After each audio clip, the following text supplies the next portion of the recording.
Hello, friends. This is Jeffrey Geisner, founder of the Jewish Culture and Holocaust Remembrance 10-7 community. I'm excited to bring the International Film Festival program with Debra Brunner, co-founder of the Together Plan based in London. Debra will be bringing us her presentation about how her nonprofit is helping rebuild cemeteries in Belarus. Together with Debra's presentation is the film, The Aftermath. And then Debra will be back to share her reasons why she wanted to bring this film to our community. Let's get started.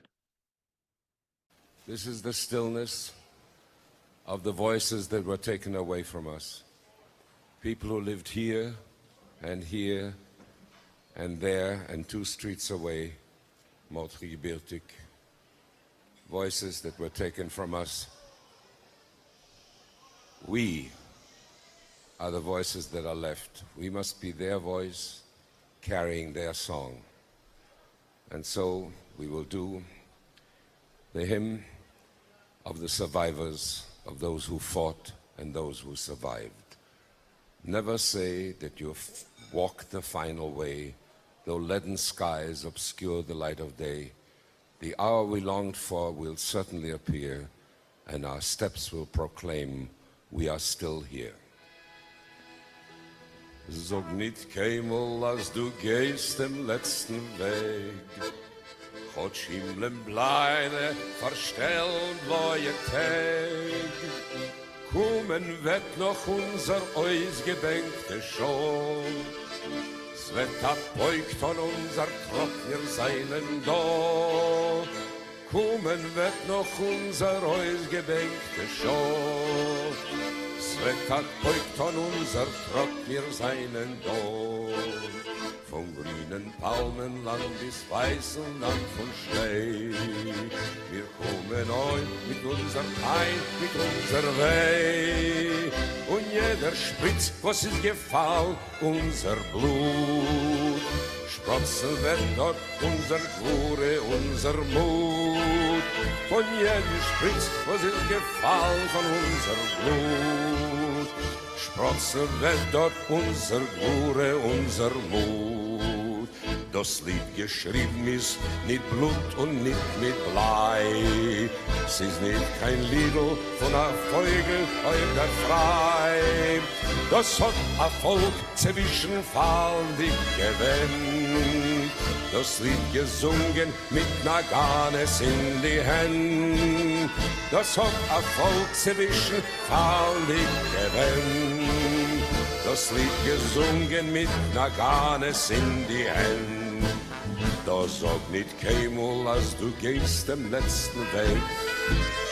Hat Schimmeln bleierne, verstellen neue Tag. Kommen wird noch unser ausgebänkte Show. Es wird abbeugt an unser Trott, wir seinen da. Kommen wird noch unser ausgebänkte Show. Es wird abbeugt an unser Trott, wir seinen da.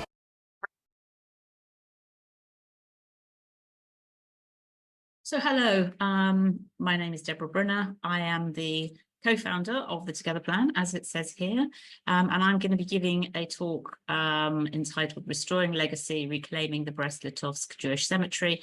And I'd just like to say thank you to Jeffrey Geisner for inviting us to give this talk for Jewish Culture and Holocaust Remembrance. This is a project that is incredibly important to us at the Together Plan, as you are about to find out. So with no further ado, let me introduce you to who we are and to the Together Plan as a charity. So here is me, and here on the right is Artur Lifshitz, who is my co-founder. He lives in Belarus. He was born and raised in Belarus, actually lived for a while in America, but as a child in Nashville, and then went via Israel back to live in Belarus. And he and I are both incredibly committed to Jewish community revival in this part of the world. The focus of our work is in Belarus, although we are set up to work in the whole of the former Soviet Union and Eastern Europe. And as you can see, Belarus here, as I'm sure most of you know, is a landlocked country in the geographical center of the landmass that is Europe, bordered by Russia, Latvia, Lithuania, Poland, and Ukraine. So the Together Plan is a UK-based charity which promotes community capacity building through research, exploration, cultural events, and dialogue. And we help communities discover what can be achieved collectively, working alongside community members to develop skills and knowledge while providing the necessary training to build a sustainable future. And along the bar at the bottom, you can see that we are a consortium of organizations, all nonprofits. So the Together Plan is the mothership, I suppose, is the best word for us. And we have our partner organization, Jewish Tapestry Project in the United States. And you may not be able to see here, it says a strand of the Together Plan. Dialogue is the name we go under in Belarus. And as you can see, all of us have the same logo. So how do we do the work that we do? So we do it through the creation of a Belarusian Jewish cultural heritage route that we are working on. We create audio tours with people on the ground, with people in communities, helping them to discover their own hidden Jewish history. We work on significant preservation projects, which is the one of which I'm going to be telling you about today.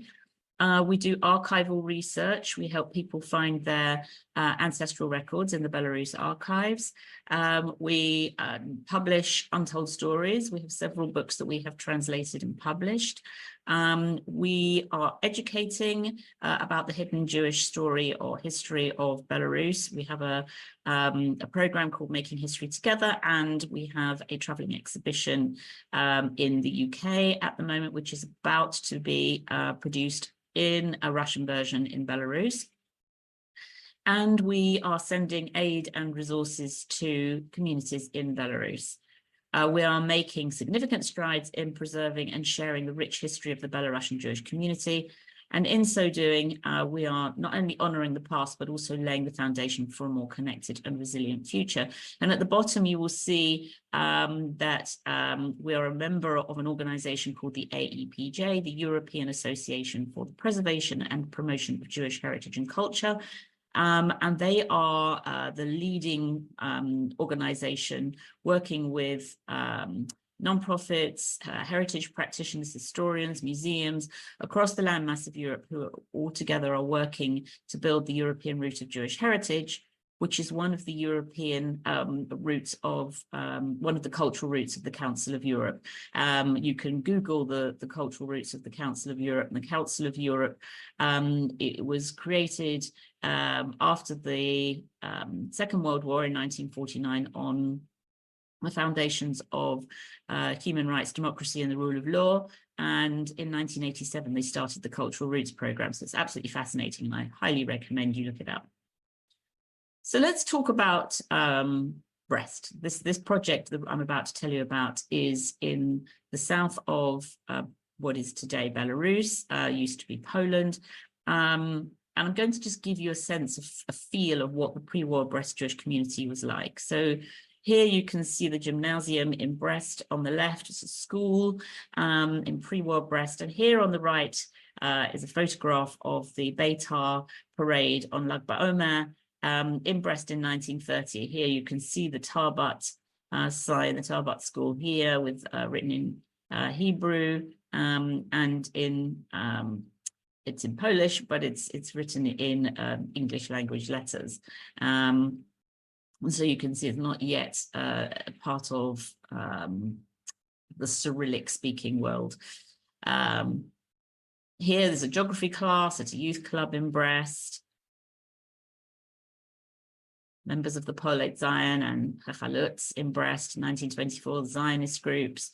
Remembering that, or if you didn't know, in 1881, there were terrible pogroms when Tsar Alexander II was assassinated, with a lot of the blame hurled at the Jews.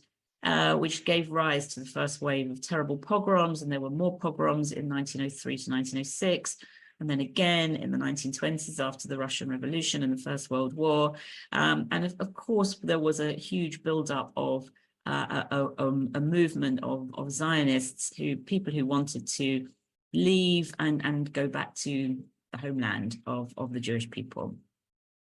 So these are just several photographs of Zionist groups, 1924, and then again here, the Poled Zion in Brest in 1930. Just regular people wanting to make change in their life, coming through a very difficult period of history. And remember, we haven't even got to the Holocaust yet.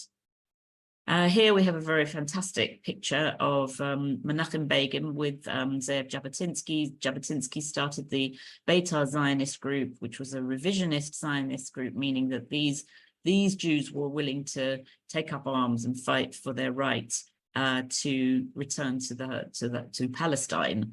There was no Israel at this point in time, and here they're wearing uniforms, as you can see. This picture was taken behind a pharmacy building that was built by a Jewish man in Brest in 1925, and his wife Fanya here was the pharmacist standing next to Jabotinsky, and here is a very, very young Menachem Begin who was heading up or participating in the movement of the Beitar Zionists in Brest. And that is the building. Fanya Greinberg and her husband Solomon who designed and built the building, and Fanya, who was the pharmacist. That photograph was taken behind that building, and it is today still a pharmacist in Brest, a pharmacy. So just to give you a little bit of a sense of the unseen Jewish history in Brest. I say unseen because we've been doing research with local people to discover the provenance of the Jewish or the buildings in Brest. It was a hugely Jewish town, and to this day, very few buildings are marked to say where Jewish people lived and worked and what they achieved in the town. But last year, or the last couple of years, we put together a collection which can be found on a platform called Europeana, which is funded by the European Union. It's Europe's platform for digital cultural heritage. And so we put together some research and created images of buildings that have a Jewish provenance. So here, for example, in the 1920s, this was the house of Jewish construction entrepreneur Moses Jablom. The building housed the Jewish Health Society and the gym of the Tarbat Jewish Gymnasium, the Jewish school, which I showed you earlier. In 1924, the Hebrew High School Tarbat was established in Brest. The Tarbat High School had a library with over 1,000 books, almost all in Hebrew. In its reading room were Hebrew and Yiddish periodicals, and next to the library there were evening courses and lectures. The Tarbat High School had a student council that occasionally put out their own newspaper called Zohar. That's taken from the Brest Encyclopedia of Jewish Communities in Poland, which is available. You can buy it on the internet. And one of the translators of the memoirs that form the content of this book is a woman called Jenny Bush. She's based in Australia, and we're going to hear from her in a minute. So in 1923, Jews made up 60% of Brest's population of 60,000. During the interwar years, Brest was a part of Poland. In 1939, Brest became part of the Soviet Union when Hitler and Stalin divided Poland. In June 1941, the German army invaded the Soviet Union and Brest fell to German occupation. And between October the 15th and the 17th, 1942, the Nazis and their sympathizers shot over 50,000 Jews from Brest and the surrounding district into 11 pits at Brunner Gora, ending the 600-year-old community. Brunner Gora is very little known, very little spoken of. It's currently, it does have 2 memorials. But it's not marked from the roads. It's very difficult to find, and very few people know about it. Here you can see a building that several years ago I was in Brest, and it had a scaffolding around it, and our local archivist and historian took us to this building and said, go underneath the covering that was there was a tarpaulin over the scaffolding, and he said, go inside and see what they've uncovered. And they had uncovered this inscription, as you can see here, which is in Yiddish and in Polish. Here it says cement in Yiddish. And we photographed that again for the Europeana platform. And we did the research and discovered it says the house of Jewish entrepreneur Menye Rachel Zayantz in the 1920s. The building housed Abraham Zuckerman's building materials warehouse, and the building retains advertising inscriptions in Yiddish highlighting the Jewish character of the town in the interwar period. The local Jewish community in Brest asked the owner of this building if they would not cover up this inscription and leave it exposed as a piece of history, and fortunately they agreed, which is why you can see the building was finished, but this was left exposed. This is the house of Chaim Greenstein, who was of Jewish origin, and the building housed the Brest branch of the Central Jewish Emigration, the JEAS, in Poland, which operated from 1924 to 1939. This was a period of time where there was huge anti-Semitism, and in the interwar period, emigration from the city became widespread. So this would have been a very, very busy building. This is a photograph of the synagogue that once stood in Brest, Choral Synagogue. Very beautiful building, as you can see. But today it is a cinema. It has been wrapped in this more modern edifice, but here you can still see the hexagonal shaped original building. Until very recently, there was nothing on this building to say that it was ever a synagogue, but the local rabbi went to great lengths to do this piece of work in order to get it marked, and it does have a plaque today. Inside, you can walk around what the walls that once were the original building of the synagogue, and you can see here there is some colorful windows that have been put here, which is this arch here on the original building. And this is the plaque that is now on the outside of the building, thankfully, which says this building housed a large choral synagogue until 1939. It was built in 1861 and funded by the Jewish community of the city. The building was renovated in 1976 as a cinema. So this building, the Hekdesh Synagogue, also has an extraordinary history. It was built in 1886. The Hekdesh Synagogue was confiscated by the Nazis together with the neighboring Jewish hospital, and was used to house wounded soldiers. And when the Soviets reclaimed the city, it became a nightclub. Over the decades, it passed from hand to hand, eventually being owned by a private individual and used as an office space. And the iconic facade and the inside architecture was destroyed by the various occupiers, but the original building remained and remains to this day. And we'll come back to that later. So now let's talk about the cemetery. So the Brest-Litovsk cemetery was established in 1835. And here you can see some of the photographs of what it originally looked like. When it was really, you can see it was a very established cemetery. More photographs here, taken in the snow. And Jenny Bush, who I talked about earlier, who helped to translate the memoirs for the Brest Encyclopedia, the book.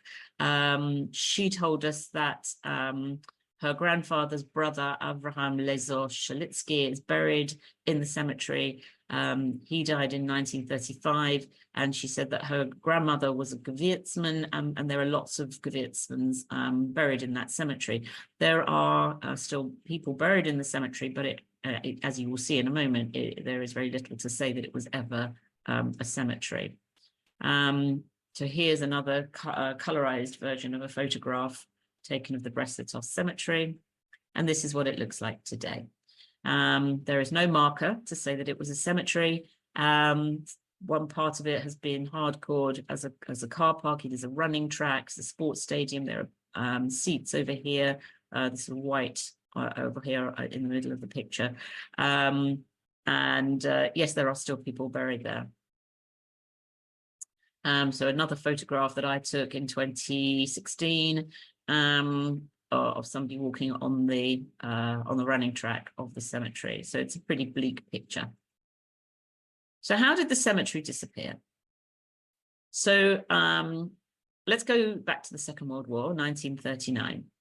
So the German-Soviet military parade took place in Brest-Litovsk in September the 22nd, 1939. So Brest, which was then Poland, falls under the Soviet control, and Germany and the Soviet Union, who are at this point allies, march together through the streets of Brest as to show their strength and their might. And the Germans leave the Soviets in control of Brest. But in 1941, on June the 22nd, Operation Barbarossa rolls into force, where Hitler goes against the Soviet Union, breaks his allegiance with Stalin, and invades the Soviet Union.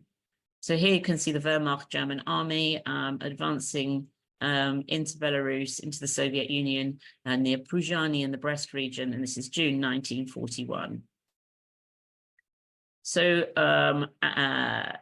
just to say that with the Wehrmacht came the Einsatzgruppen squads, who were specifically, their task was specifically to destroy the Jewish communities in the Soviet Union. How did the Jewish cemetery disappear? Well, fortunately, through an incredible author and artist, a man in Brest who sadly died last year, Vladimir Gubenko, he created a book to document what happened in Brest between the 1930s and the 1960s. And through his eyewitness testimonies, or either of what he witnessed or others witnessed, he was able to put together images that tell us part of the story.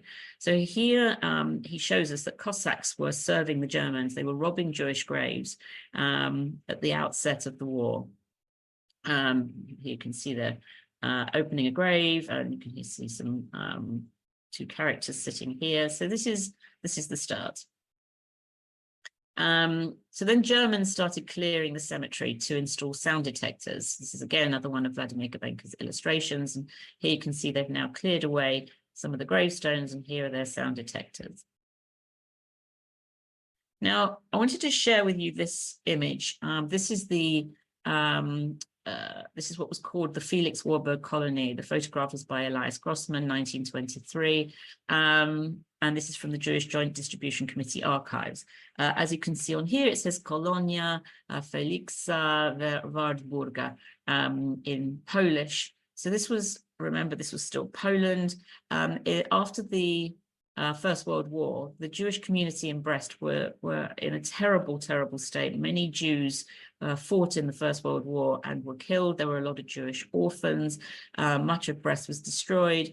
And Felix Warburg, who was the chairman of the Joint Distribution Committee, traveled there, found the abject poverty and the impact on the Jewish community.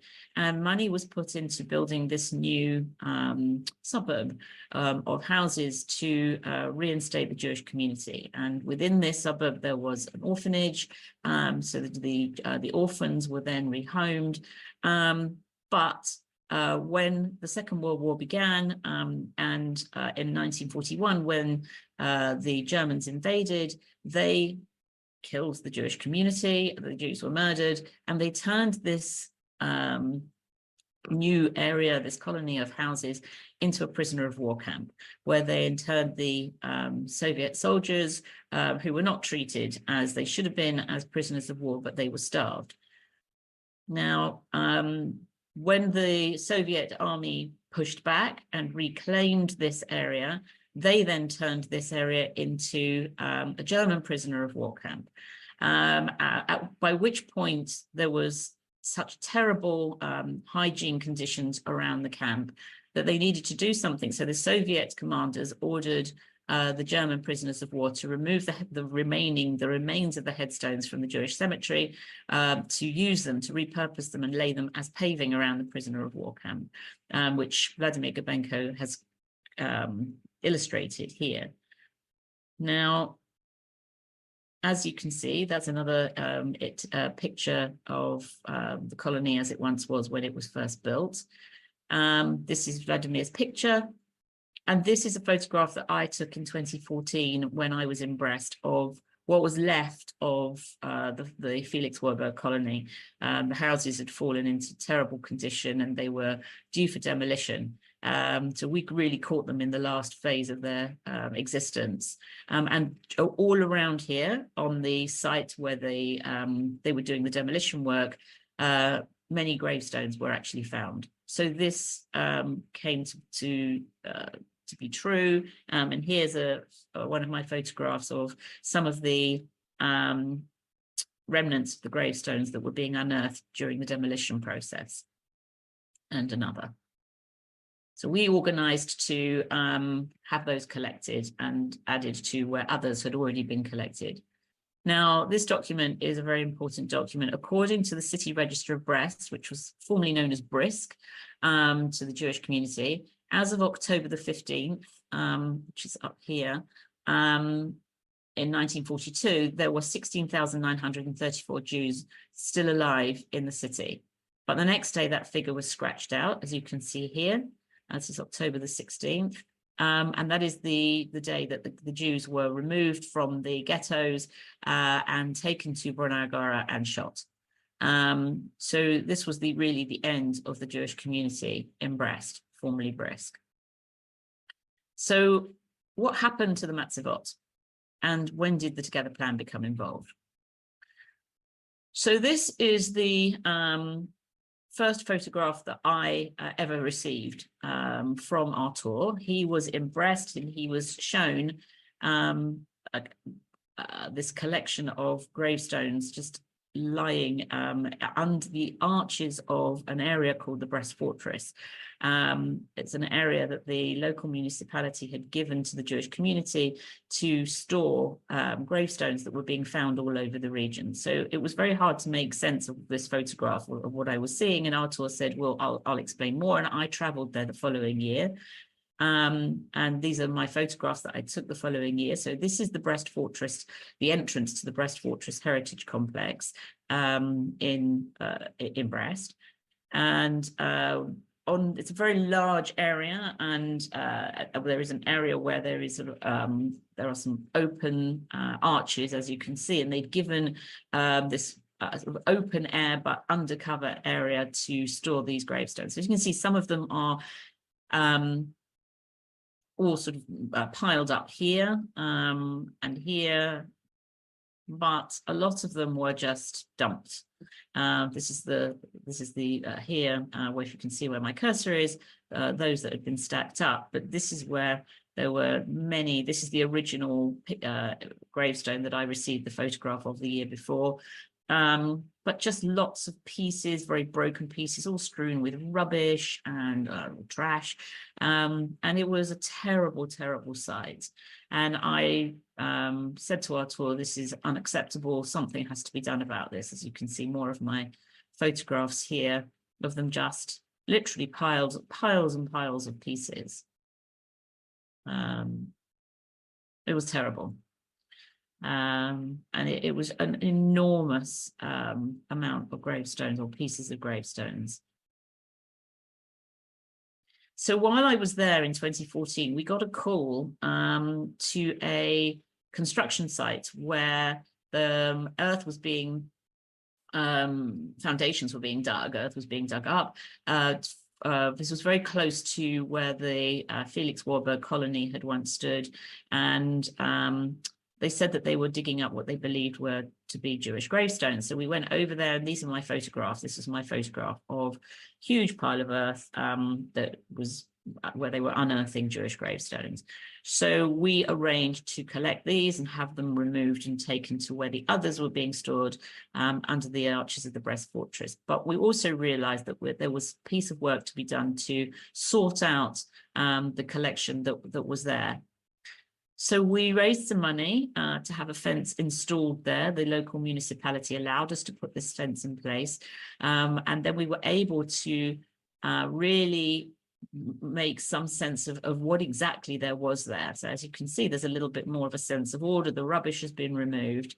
There's the fence, another picture, and more gravestones were being found all the time.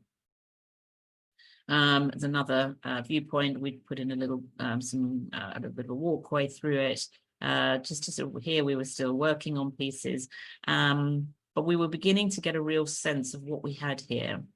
And it was quite extraordinary. Now, this is a piece of land that is outside of the area where the running track is. This fence runs around the sports stadium. This piece of land is just general shrubland now, but it was also cemetery land. Still has people buried there. And we got into a conversation with the local municipality to say that if we were able to raise some awareness and some funding, would we be able to reclaim this land to build a memorial?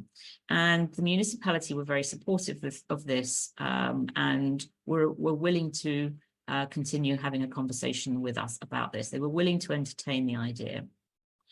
Here, this is the local historian and archivist, member of the Jewish community in Brest today.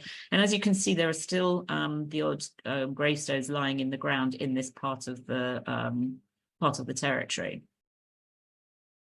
All the time, more pieces are found in people's gardens. This is a photograph of remnant pieces. You can see here's a corner of a gravestone. And where this happens, we go to every effort to collect every single piece and bring them to where the rest of the collection is. Now, the story took a turn at the end of 2019 when all of the gravestones disappeared from under the arches of the Brest fortress. We weren't sure why. We realized that for all sorts of reasons, the Brest municipality was trying to have them removed by the person who was collecting them, who we had been working with, but then stopped working with. And in the end, because they needed to reclaim the arches of the Brest fortress, they themselves went in and removed all of the gravestones. This was a bit of a nightmare for us because we didn't know where they'd gone to. So I flew to Belarus at the beginning of, in the January of 2020, so just before the COVID pandemic. And our tour found them, worked with the Brest municipality, and who said that, yes, they're in a warehouse, rather decrepit warehouse on the outskirts of Brest, and they were willing to show us where they were. So we went there and did some photography, did some filming of them, but unfortunately they hadn't moved them with great care, and many of them were broken in the process, which was very sad. And we were back to this situation where they were all once again just dumped in a big pile. Which was very, very upsetting. And we really felt we'd been set back with the hopes of working with these gravestones. As you can see here, this is me in the warehouse, in a very cold warehouse in 2020. But the municipality, again, were willing to talk to us, and we started a new conversation with them to see if we could come up with a plan to move forward to do something with these gravestones. So we were able to get an article into the Times, and we started to campaign to build a memorial. And we signed an agreement with the Brest authorities in 2021 to exclusively work with these gravestones. And this enabled us to then have solitary access to them and start reordering them, as you can see here. We went to great lengths to start photographing every single piece that we had. This is our tour with a member of our team in the warehouse, working with the gravestones. As you can see, there's some sense of order again. And we even made it onto Belarus News, which I will show you a very short snippet of. Спустя 80 лет забвения в Бресте началось строительство лапидария, экспозиция старинной письменности на камне, появится на месте старинного еврейского кладбища, снесенного в начале Великой Отечественной войны. נפטר י"ב מנחם אב, תרל"ד, לפרט קטן, תהיה נפשו צרורה בצרור החיים.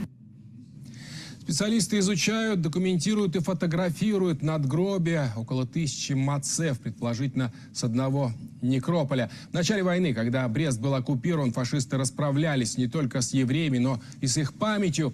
Самое старое и большое кладбище в городе разграблено, а потом вовсе стерто с лица земли. Надмогильные плиты использовали для мощения улиц. Спустя много лет их обнаружили и передали представителям общины. С инициативой вернуть мацевы на место и построить мемориал выступила общественность и потомки евреев Бреста. Уничтожение кладбищ, в том числе нацистами во время Холокоста, это было обычной тематикой. И, к сожалению, долгие годы мы не смогли восстановить ту справедливость и вернуть камни, и вернуть кладбище в какой-то первозданный вид. Поэтому на сегодняшний день есть решение таких проблем. Это возможность строительства мемориала, который будет посвящен не только людям, которые похоронены на этом кладбище, но и всему наследию нашей страны, потому что еврейское наследие Беларуси – это часть наследия всей Беларуси.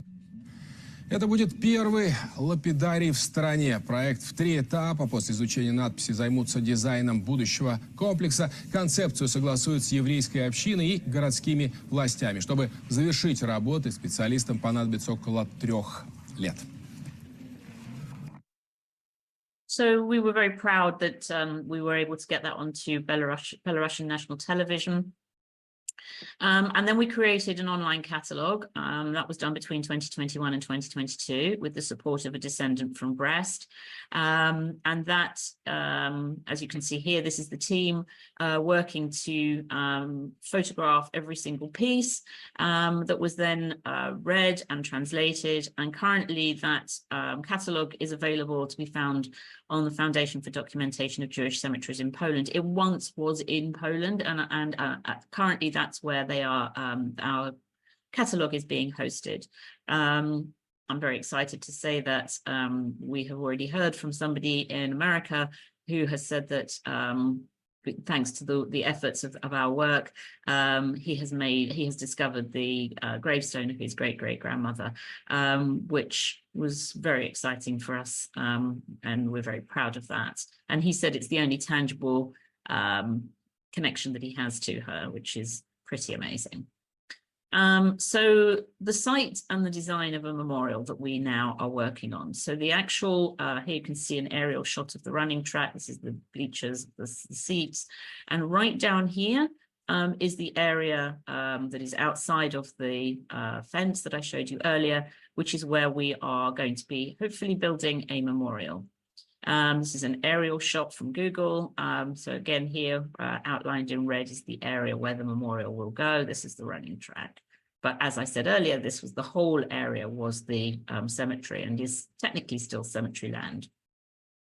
So this is the design of the memorial by an artist designer in Dallas, Texas, Brad Goldberg, where he has designed 2 walls, which we sort of make up as sort of like a hug. There will be earth that will be brought in because we can't dig down because this is cemetery land, so the land will be built up.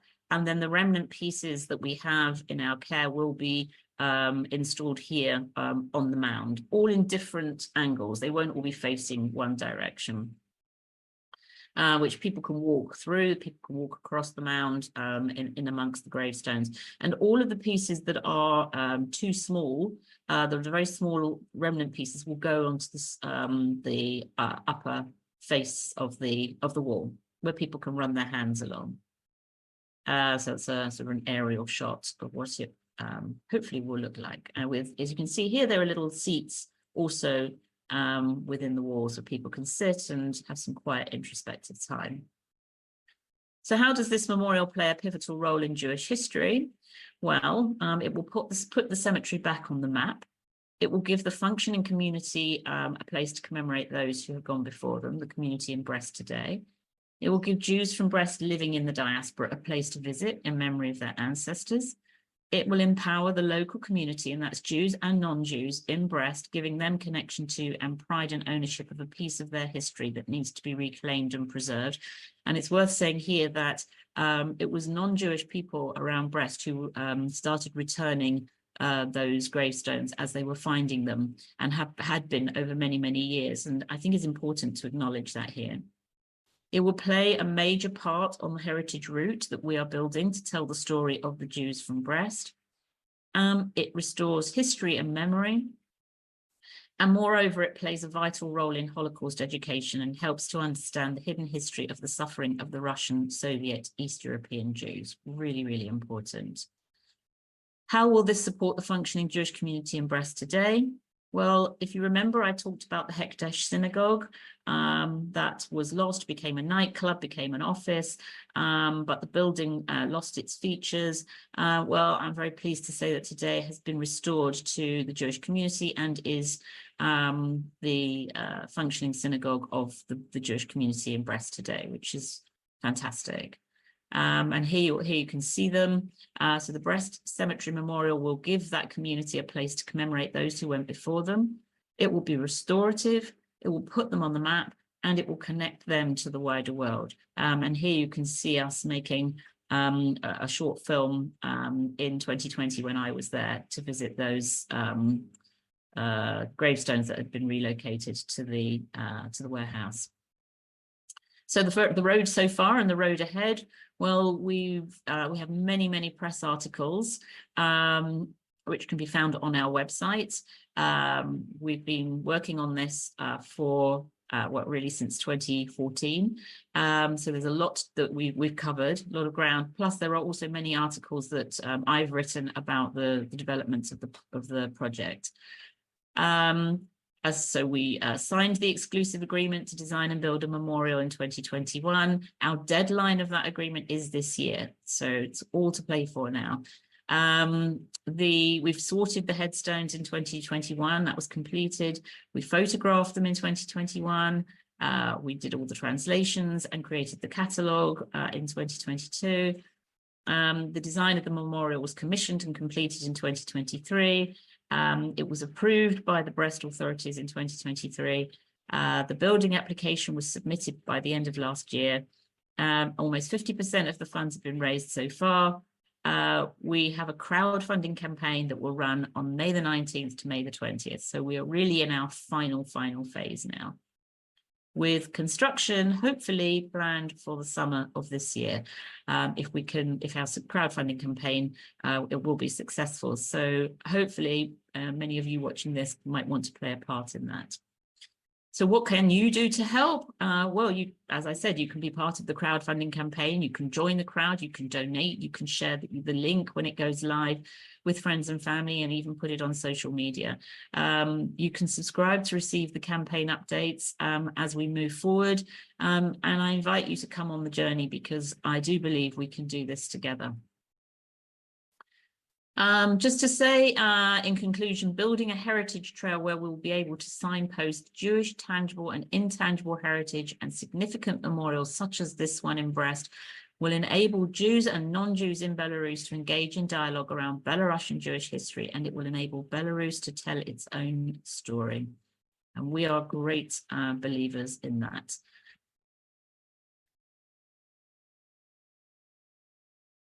We believe that this is the route to revival. So I invite you to join our campaign to build the Brest-Litovsk Jewish Cemetery Memorial. And please contact us with any questions via our email, contact@thetogetherplan.com. Thank you very much.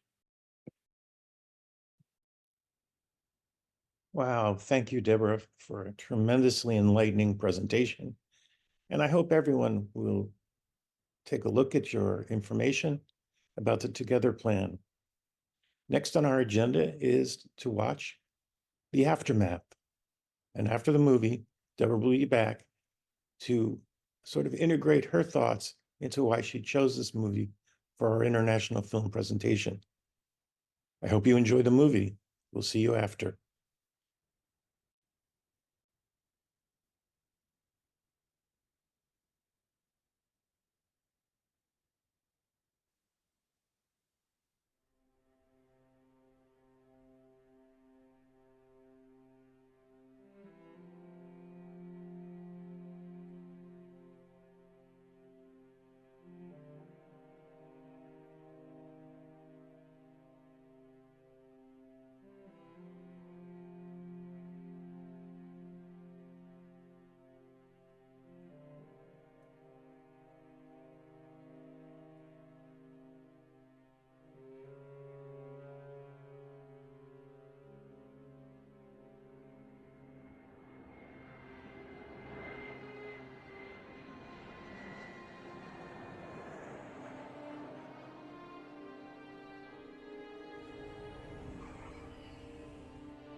taxi tutaj tam? Nie.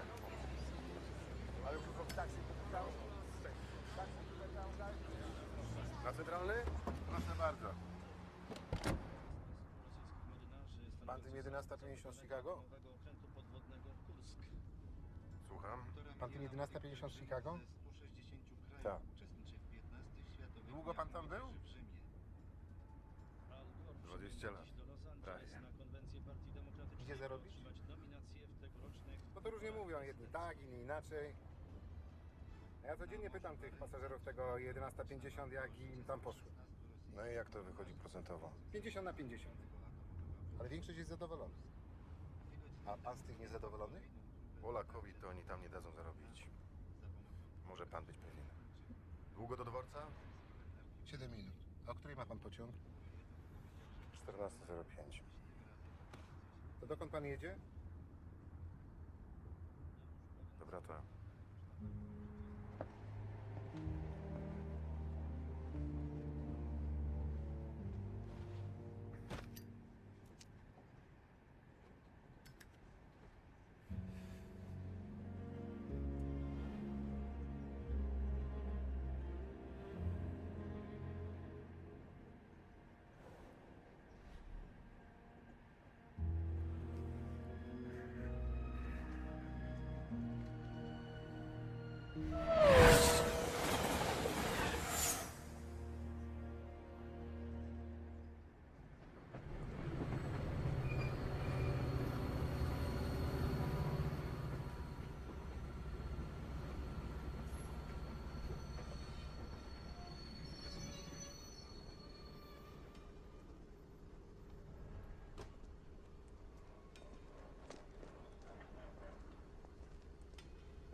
Dobry wieczór.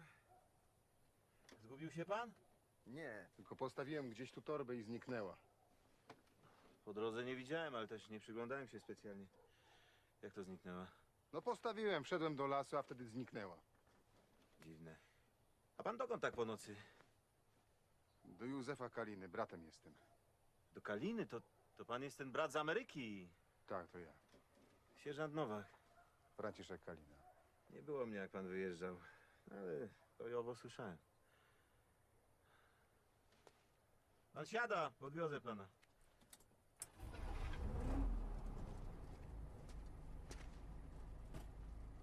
Od przystanku szedłem sam, wydawało mi się, że coś widzę w lesie, to poszedłem sprawdzić. Musi któryś z letników, bo nasi to nocą po lesie nie łażą. No bo i po co? A letnicy nie takie głupoty robią. A dużo letników we wsi? Teraz każdy trzyma letników. Tak szczerze, to poza pańskim bratem i Malinowskimi wszyscy kwatery wypuszczają. Nie wszyscy to zgłaszają. Ale ja swoje widzę. To robić chcą ludzie, to jasne. A malinowscy zawsze byli dzicy. Malinowscy tak. Ale pański brat nie był, dopóki była Jola.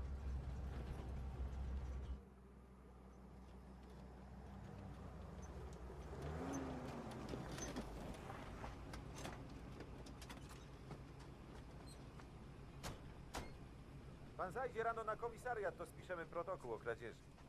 Co będę panu głowę zawracał dodatkową robotą? Ja też jej nie będę szukał. Ale jak się znajdzie sama, to będzie pan mógł według protokołu udowodnić, że pańska.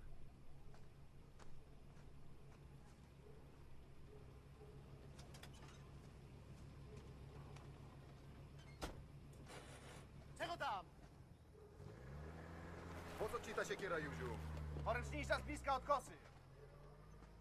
To ty, Franek?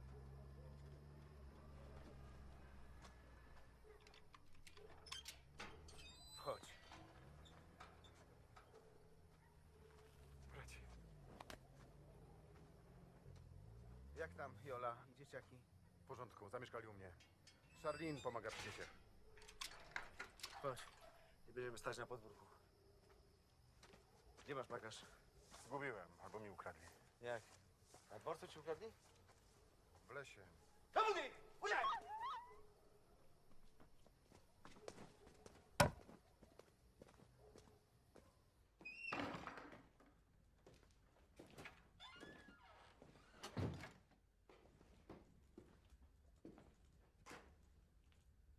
Nic się tu nie zmieniło. A co tu się miało zmienić? To nie Ameryka, tu się nic nie zmienia. Herbaty ci zrobić? Obiadu nie gotowałem, to i nic nie zostało. Jadłem na dworcu. Józek, zostaw to. Wielka to czemu odeszła? Nie mówiła ci? Nic nie powiedziała, 2 razy pytałem. Potem dałem spokój. O co poszło? A bo ja wiem. Nie mówiła, że nie idzie ze mną wytrzymać?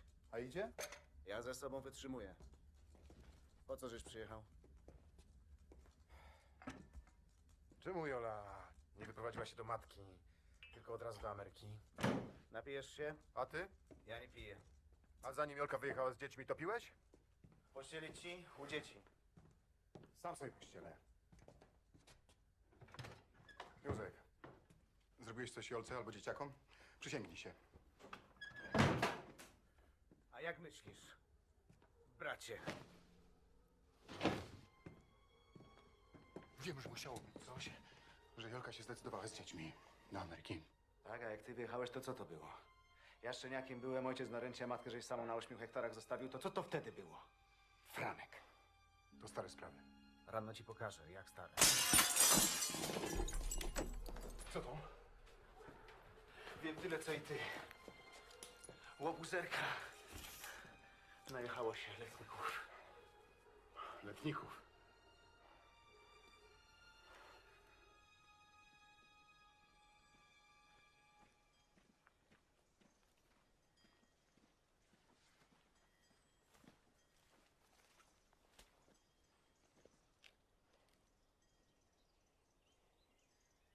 Jakbym wtedy przyjechał na pogrzeb, to by mnie już nie wypuścili. Zabraliby paszport, a może nawet do więzienia. No i co z tego? Nie byłeś na pogrzebie rodziców, ani taty, ani mamy. Jak im to wytłumaczysz? Mnie, że paszport. A im? Oni nie żyją. Może dla ciebie.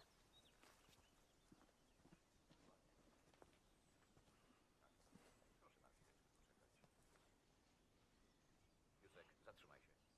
Zabieramy wszystkie w tym tygodniu. Nie myślisz, że tak to się skończy. Jak nie Bóg, to parafianie się o swoje krzywdy upomną. Kalina, opamiętaj się!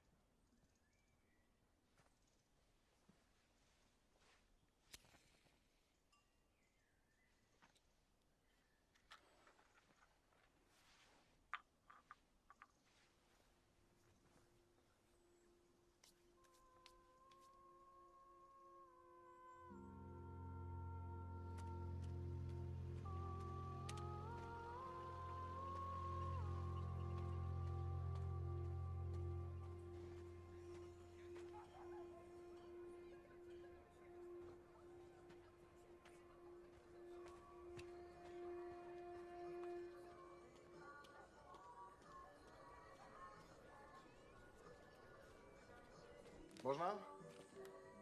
Można. 2 złote. Papierosy ulicy dostanę? Nie no, tylko to co na sklepie. Do widzenia. Do widzenia.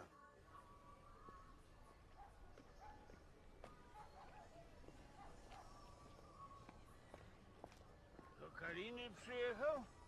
Do brata przyjechałem. Pan jest z Sum, kuźnie pan ma. Z Ameryki przyjechał? Z Chicago. To starszy olejnika tam umarł. To dawno. Starszy olejnika po wojnie z Amerykanami wyjechał, a ja przed stanem wojennym za Jaruzelskiego. Spotkałem dzieci olejnika. Amerykanami są. Już po polsku słabo. A on ile w domu nie był? 20 lat. Na pogrzebie ojców nie był. No nie byłem. Z bratem się widział?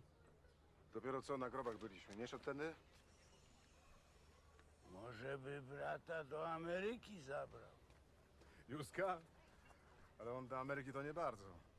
Tam młodym trzeba być. Taki kraj dla młodych. Bratu pomoże. Jak to między braćmi? Dziadku? A co? Józkowi źle gospodarka idzie? Ja mu w gospodarkę nie patrzę i w ogóle. A w co? Chodziło mu o? Ja tam nic nie wiem.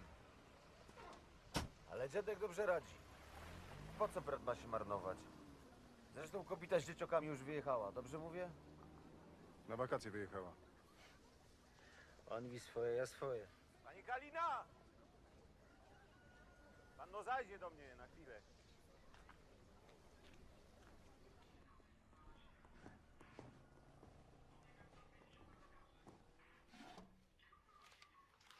Korony nie ma. Ostrzegawczy pan jest. Ale jak zginęła walizeczka, to nie widzieliśmy. Walizeczka nie ze złota. Ale coś nieco się z Ameryki przywiozło. Wszystko mam przy sobie. Wacek, Tak? będziesz pisał protokół o kradzieży. Proszę opisać walizkę i podać jej zawartość. Chwila, panie komendancie. Tylko wezmę formularz. A mój brat Józek to co? Co jego brat Józek, to co? Lubiany jest we wsi? Pani Kalina, a piliście coś dzisiaj wyskokowego tam pod sklepem? Szczęść Boże! Szczęść Boże. Władek, możesz na chwilę? Zaraz wracam.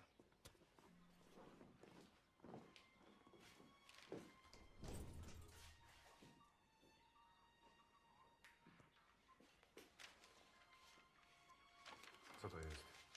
Wniosek komendanta do sądu grodzkiego o ukaranie pańskiego brata za zniszczenie drogi publicznej.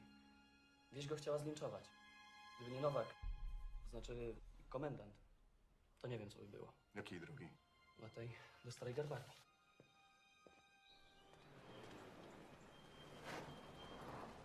Dzień dobry. Dzień dobry. Widzieliśmy się przed sklepem. Rozmawiał pan z moim dziadkiem. A, pani jest wnuczką Suma, to znaczy Kowala Sudeckiego. Dziadek już nie jest kowalem. Koni nie ma. A ktoś tu w ogóle pracuje? Ja. W ośrodku zdrowia w Górówce. Pan z Ameryki przyjechał. Widział się pan z Jolą? Panie się znają? Tak. Często przyjeżdżała z dzieciakami do nas do ośrodka, to się poznałyśmy. Co u niej? Wszystko okej. A mówiła pani, dlaczego tak nagle wyjeżdża do Ameryki bez mojego brata? O jej wyjeździe wcale nie wiedziałam. Od ludzi się dowiedziałam, że zabrała dzieciaki i wyjechała. A to przecież trzeba przygotować. Wizy do Warszawy trzeba i w ogóle. A słyszała pani o tej drodze, tej tutaj? Że mój brat ją zniszczył, czy coś takiego? To inna droga, tam dalej. Pokażę panu.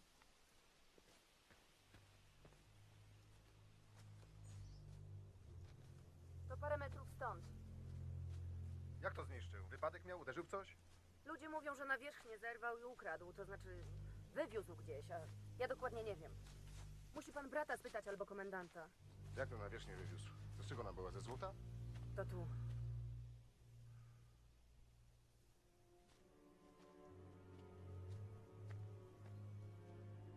Pójdę już. Jakby pan dzwonił do Chicago, to proszę pozdrowić Jolę od Justyny. Dobrze? Na pewno.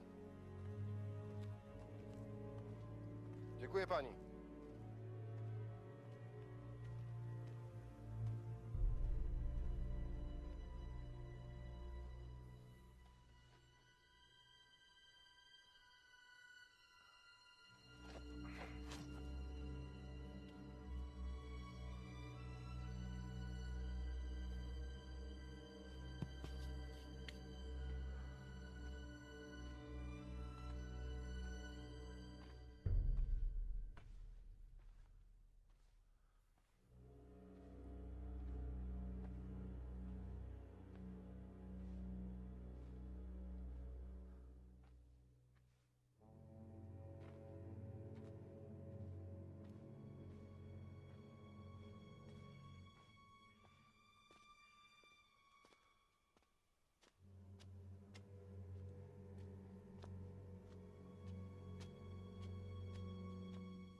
A umiesz jeszcze? Ziu! Jak to było z tą drogą do starej garbarni? Nie, ubrodzisz się. Ty młodź, ja będę odrzucał.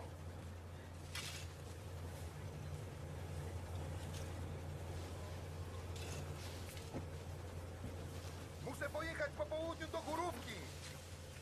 Kupić najpotrzebniejsze rzeczy, zanim mojej torby nie znajdą. Oni? Nic nie znajdą. Pojadę z tobą, bo mam jedną sprawę w parku. Po co żeś tę drogę rozkopał? Dobrze ci idzie. Widać, że z tej Ameryce za biurkiem nie siedział. Na azbestie robiłem. Tam wszyscy na azbestie robią. Albo na demolition. Znaczy przy rozbiórkach. Amerykanin ci takie roboty nie weźmie. A zrobiona być musi. To się specjalnie nie czepiają. A oni to czemu jej nie chcą? Construction, to znaczy w budownictwie. To tam same Żydki. Oni takiej roboty brzydzą, wolą się innymi wysługiwać. Do tego to niebezpieczne, to potem młodziek ma zdrowie tracić. A przy rozbiórkach? Bo azbest to podobno raka wywołuje. Raka płuc. A jak przy rozbiórkach? To inna sprawa. To co, nie powiesz mi? Musimy złapać ten PKS do 14, bo inaczej nie da rady wrócić. Jak chcesz. Przyjechać, żeby ci pomóc, nie?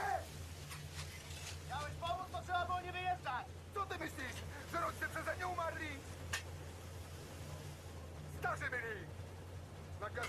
Łukasz! To chodź sam! Przecież taki pomocnik! Dowódnik!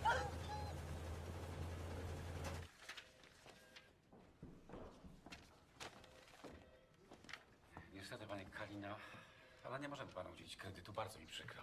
Jak to nie możecie? Nie chcecie? Bardzo chcemy. Ale nie spełnia pan warunków jako kredytobiorca. Panie kierowniku, to ludzie z wykształceniem pisali dla mnie te wnioski.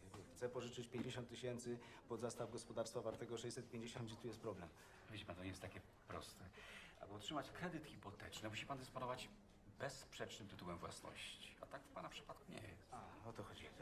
Mój brat, współwłaściciel gospodarstwa, właśnie przyjechał z Ameryki. Może podpisać wszystkie potrzebne dokumenty. Franio, pokaż paszport panu kierownikowi. Miło mi, ale tu nie o pana chodzi, tylko o tytuł własności panów nieżyjącego ojca. Nie miał prawa przekazywać go panom, gdyż sam nabył go bez całkowitej dokumentacji. Ale przecież ojciec pożyczał nieraz pieniądze w waszym banku. Pani Kalina, czasy się zmieniły. Co to znaczy, że tytuł własności naszego ojca jest wątpliwy? Dostał ziemię w reformie rolnej. No właśnie, ale to już panowie wyjaśnią w gminie.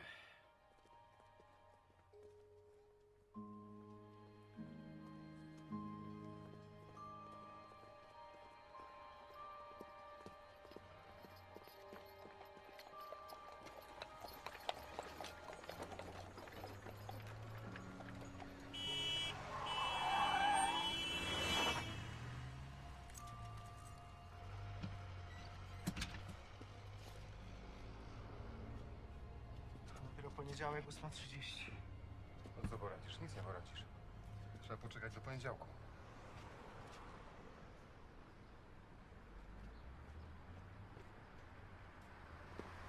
Idę do sklepu. Gdzie cię szukać?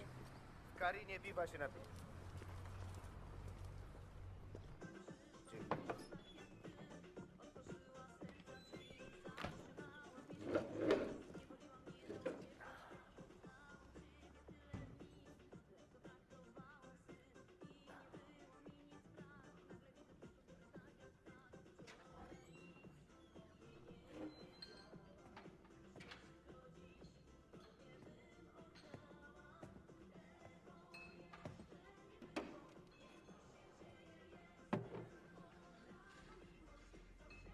No, a ty, małorolny, komu kibicujesz? Startowi czy Wiśle? Masz coś do mnie, to mów. No to mam do ciebie, że się pytam, komu kibicujesz. Ja zawsze kibicowałem i kibicuję Lechowi. Jakiemu Lechowi? Poznaj znaczy. Lechowi Wałęsie.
Halo? Dzień dobry.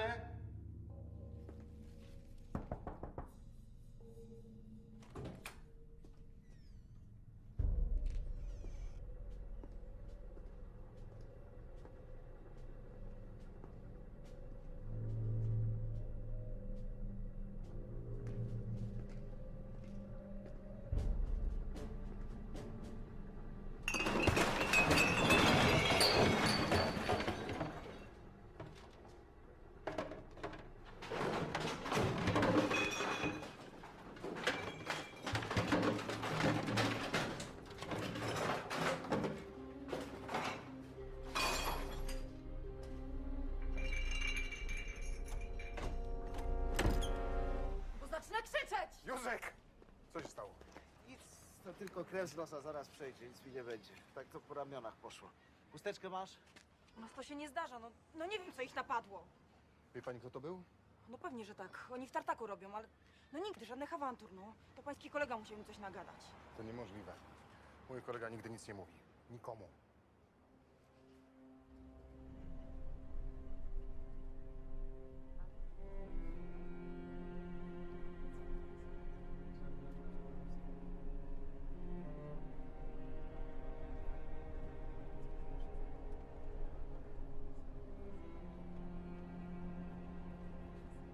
Chcesz wiedzieć?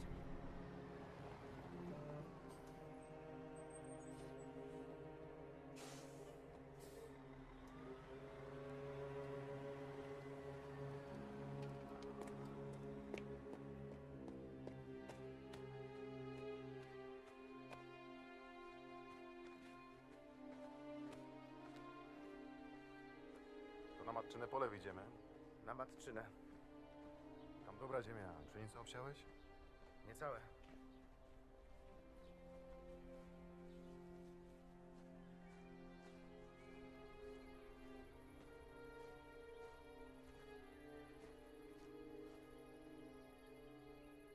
Boże, jedyne co to jest? Płyty. Jakie płyty? No to są te płyty, które wyrwałem z drogi. I jeszcze z innych miejsc i tu przyniosłem. Po co? Nie wiem, nie mogłem inaczej.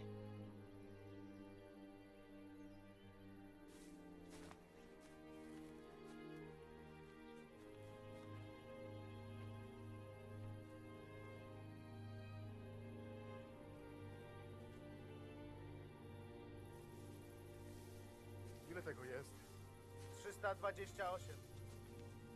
I ty to wszystko sam? Sam. Na naszym polu? Tylko dlatego jeszcze stoją, że na naszym. Skąd je wziąłeś? Jak w 98 powódź zmyła drogę, to przebiliśmy się przez las do starej drogi, tej obok garbarni. No i się okazało, że pod ściółką leżą te płyty. We wojnę Niemcy zburzyli Burznicę, stary żydowski cmentarz i sobie utwardzili nagrobkami drogę. Od stacji do garbarni. I tak było jeszcze parę lat po wyzwoleniu, bo gmina nową drogę pobudowała dopiero w 55. Stara droga zarosła, razem z nią te płyty i tak leżały aż do powodzi. To sobie pomyślałem, nie bardzo tak jakoś. Wszystkie z tej drogi? Nie, potem się okazało, że sporo jeszcze po gospodarstwach jest. Ludzie z płyt sobie porobili progi, warsztaty, posadzki. Filipowski nawet jeden w wygódce miał. No. Ten to Ostrowski sobie na warsztat przerobił. I tak ci oddał. Kupiłem. Za 300 zł. Większość tych, co nie z drogi, to od ludzi odkupiłem. Tylko Filipowskiemu w nocy wyniosłem, bo odstępnego nie chciał. Za każdy dałeś 300. Różnie. Przeważnie 100. Czasem 200, czasem 80. To jak liczyć po 200, to będzie prawie 70 000. Nie no, tyle to nie. Pani Brejda. Córka Ichaka z Kobrynia. Kobryń. No, ciekawe, że aż tu przyjechali. Przecież to po żydowsku. No, jak stawiałem, to mnie zaciekawiło, co tu jest napisane i się trochę poduczyłem z takich przedwojennych książek. To jest po hebrajsku. Józek, po co ci to wszystko? Ciekawy byłem. Czy ja wiem? A co, ludzie na to twoje hobby? Nie jest żadne tam hobby, tylko tak trzeba, bo to ludzie przecież byli. Żydki? Żydzi. Nie o tym mówię, co we wsi na to. No, mówią, że mi się w głowie pomieszało. Najgorsze, że Jola po ich stronie stanęła. Szczególnie jak wykupywać zaczęła. A co miałem, kraść? Józek, bratem moim jesteś. Ale Jolce się nie dziwię. Tylko, że teraz ja twoją kobietę i bachory mam na głowie. Boczku? No.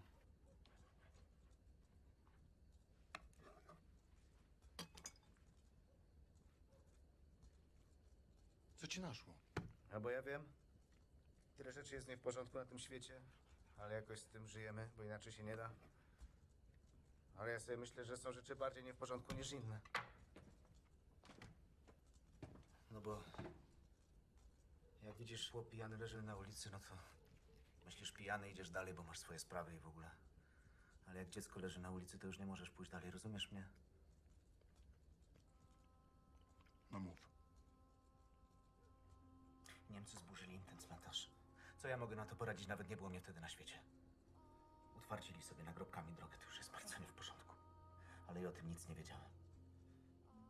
Dopiero jak nasi po powodzi zaczęli myśleć, żeby starą drogę wylać asfaltem, to powiedziałem sobie, że tak nie może być. Wpierw było, że gmina się tym zajmie, a potem widzę, że nic. Ludzie jeżdżą jeszcze zadowoleni, że utwardzone mają. No to wszystko rozumiem. A dlaczego akurat ty? My z Żydkami nigdy nic wspólnego nie mieliśmy. Bo ja wiem, no też właśnie tłumaczę, że nie wiem. Źle się czułem. Ciągle myślałem, tak nie może być. No bo jakby pomnik naszego ojca i matki wyrwali sobie, położyli przed kościołem, żeby po błocie nie chodzić, byś się zgodził? Ale to obcy są. I to bardzo. A już nie mówię, że martwi od 100 lat. A twoja rodzina żyje. I macie cierpieć za żydostwo jakieś? Nie wiem. To jest nie w porządku. Ale nie mogłem inaczej. Ja poznałem Żydów dobrze w Chicago. To jest taki naród, że gdyby... Dlaczego pod kościołem? Ta wymurówka wokół studni też jest z żydowskich nagrobków.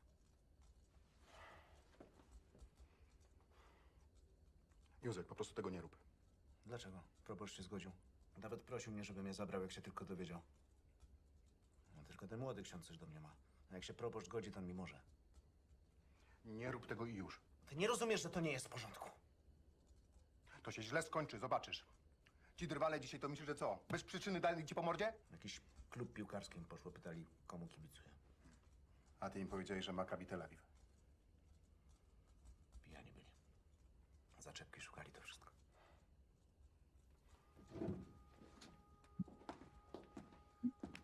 Czemu akurat ty, durniu, o obcych zmarłych masz się upominać? No bo niby z ich żywych już nikt nie został, żeby móc samemu.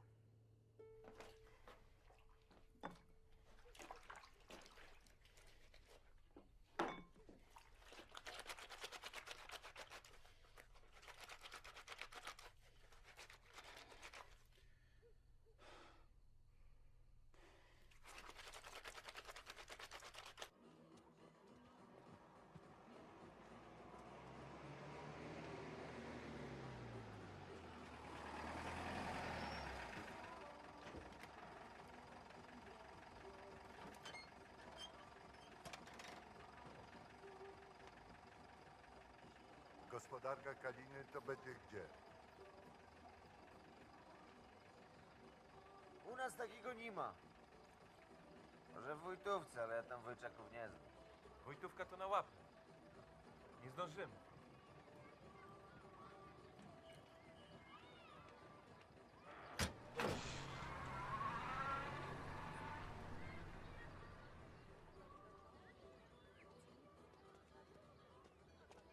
Dzięki.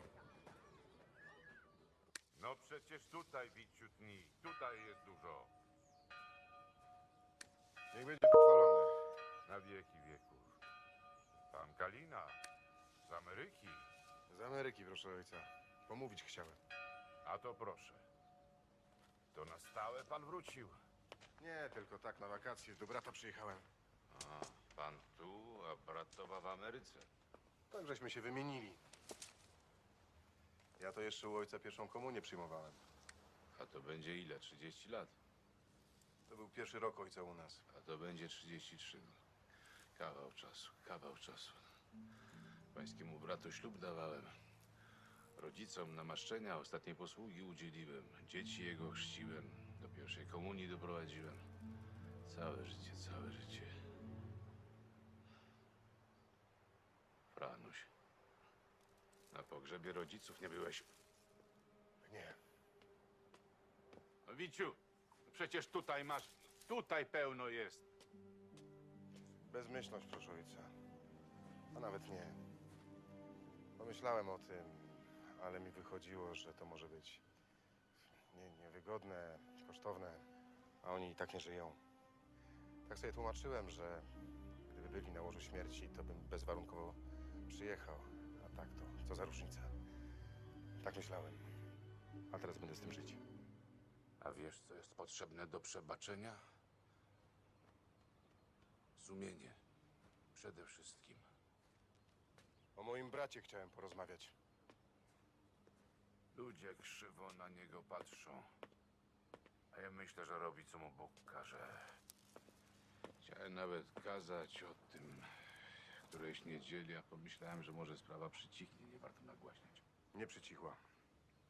Wczoraj byliśmy w Górówce, napadło go 3 takich. Świadkowie go szczęśliwie uratowali. Coś poważnego? Rozbity nos, ale boję się, że następnym razem to wybiorą miejsce bez świadków. Skąd wiesz, że będzie następny raz? Powiedział mi, że chce wywieźć te płyty spod studni przy kościele. Tak.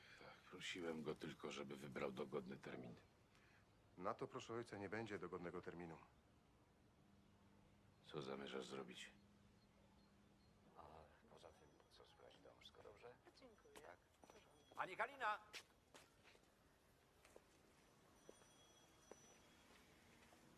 My się nie znamy. Ksiądz Janusz Pawlak jestem. Franciszek Kalina.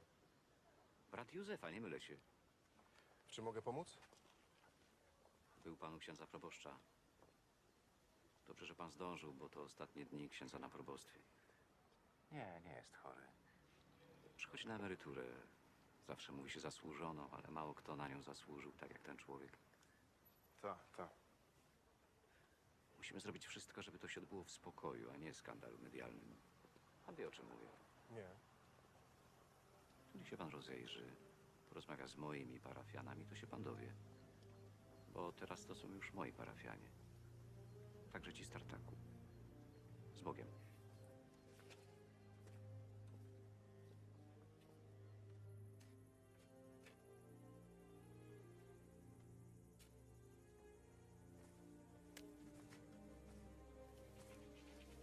Jak idziesz do Górówki, jak PKS-u nie ma?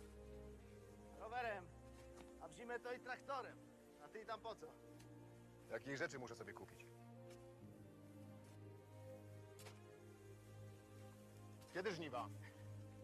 Ty mi powiedz. Widzisz, bracie, tego się nie zapomina nawet w Chicago. Jak będzie pogoda, to trzeba zaczynać. Mówiłem kombajn na poniedziałek. A ja umówiłem się z proboszczem, że pojedziemy do miasta, a on w tym czasie każe te twoje płyty wywieźć. Żniwa, a ty do miasta chcesz jechać. Ja nie mówię, że teraz. Nawet lepiej, jak zaczekamy. Nigdzie nie jadę. Ty do reszty zgłupiałeś. Koniecznie chcesz ludziom się narażać? Nic złego nie robię, żeby musieć takie tam... Albo żeby kto inny za mnie. Później pogadamy. A i gadać nie ma o czym, nie jadę. Dobra. Traktorem mówisz?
Do pracy?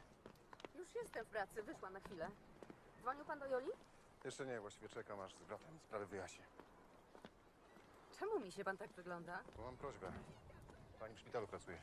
Tak. A jak wzywacie księdza do ostatniego namaszczenia, to skąd? Miejscowy przychodzi z Górówki, a co? A jak go nie ma, bo wyjechał do Rzymu. To proboszcz ze wsi przychodzi. Czemu to pana tak interesuje? Nie wygląda pan na umierającego. Z takim bratem to nigdy nic nie wiadomo.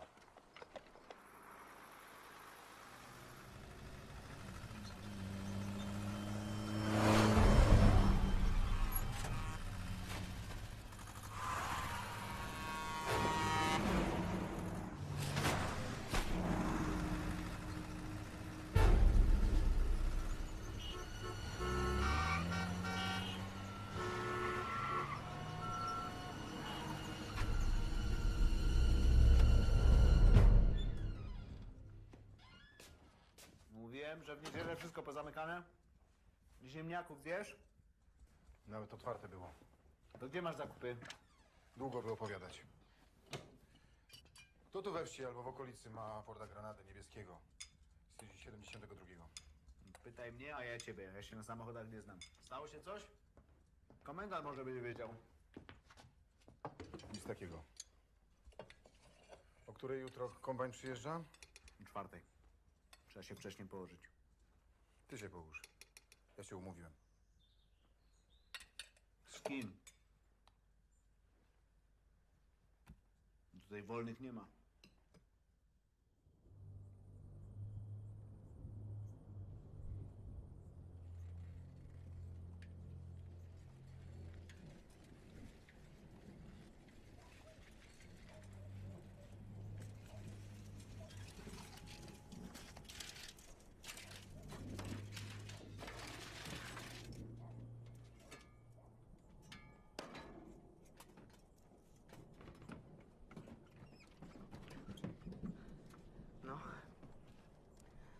No i na co czekasz?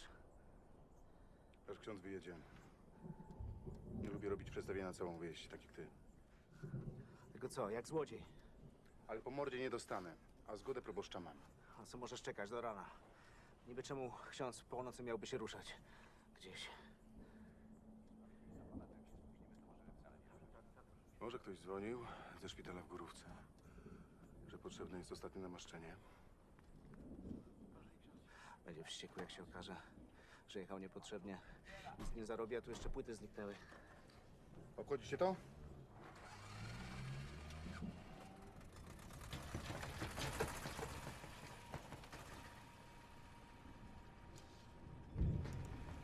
Otwórz.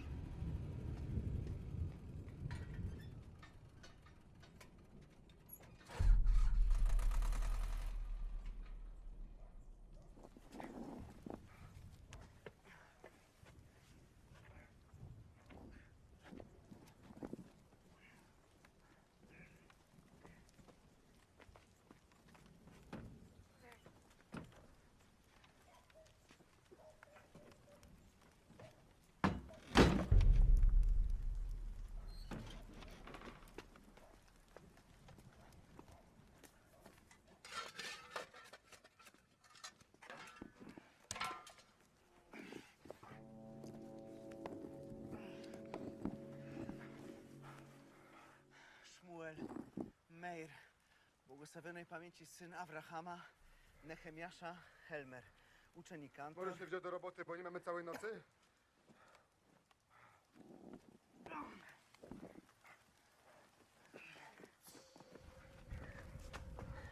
Spójrz. Dobra, jeszcze 2 i kończymy.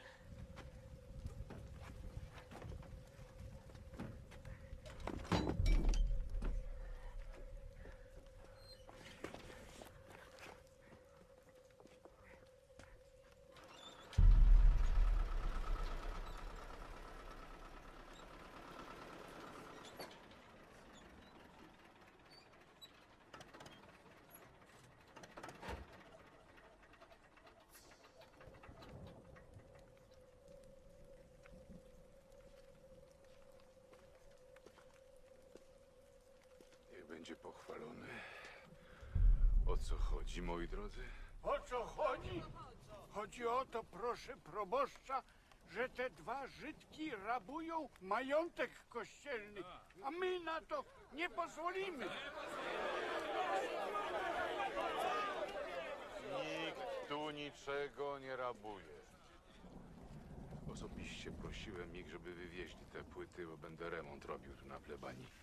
A te płyty złożono tu za okupacji bezprawnie i pora, żeby wróciły na swoje miejsce. A Kaliny są tacy sami dobrzy Polacy jak wy czy ja. I chrześcijanie. A ty, Sum, do kościoła nie chodzisz i będziesz się w piekle smażył. A ksiądz Janusz mówił co innego. Przekabacić mi się dał. Żydy Chrystusa zabili, a on ich broni. Na razie ja tu jestem proboszczem, a nie ksiądz Janusz. Teraz rozejdźcie mi się, bo przyczepa na godziny wynajęta pieniądze kosztuje. No, już.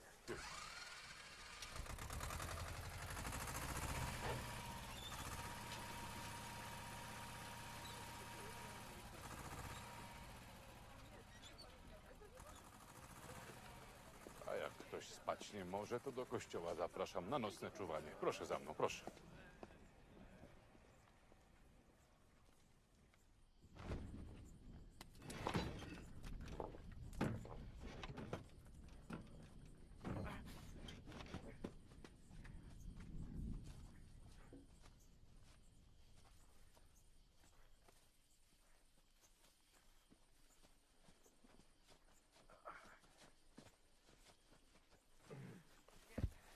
Do góry nogami.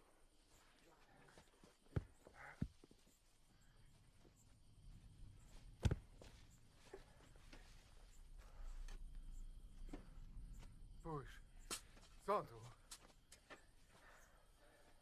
Nikogo nie ma. Ludzie tu zabobonne. Nocą samemu przez las. Trzymaj prosto.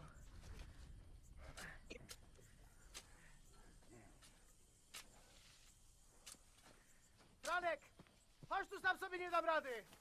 Zrób tak jak przy 300 poprzednich.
Skąd wiesz, że twoje? Wszędzie są takie same. Z daleka. A z bliska masz adres fabryki po amerykańsku. W torbie miałem 2 kartony takich. Ktoś mi z zaiwaniem teraz sobie popala. Kombajn powinien już być. Ma płacone od 4, która jest? 4:40. Spóźnia się.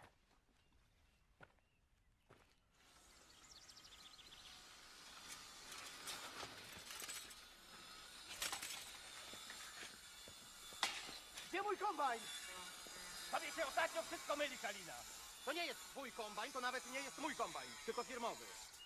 Zamówiłem na 4 rano, zapłaciłem zaliczkę. Może do rżnięcia jest, gdzie jest kombajn? W warsztacie. Jak w warsztacie? No normalnie w warsztacie, co się dziwisz? Człowiek się zużyje, a co dopiero maszyna. Kiedy naprawią? Skąd ja mogę wiedzieć? No przecież widzisz, że go tu nie ma. Musiałem go do Górówki na naprawę dać, bo to coś poważnego. Nie? 2-3 dni. Ja nie mogę czekać 2-3 dni! No ale będziesz musiał. Na twoje dni wypadło, wyleciałeś z kolejki. Jak wróci, po kolejności będzie pole obrabiał. Na koniec twoje. A kto powiedział, że wypadłem z kolejki? Ja.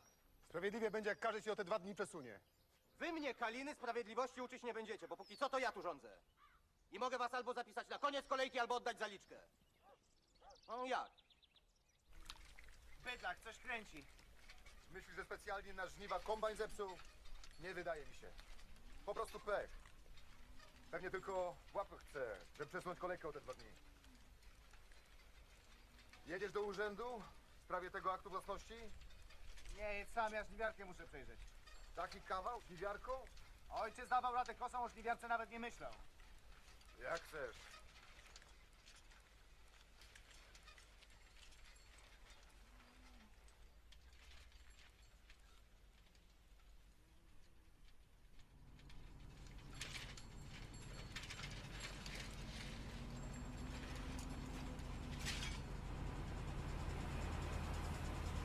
Zawód pana moim polu!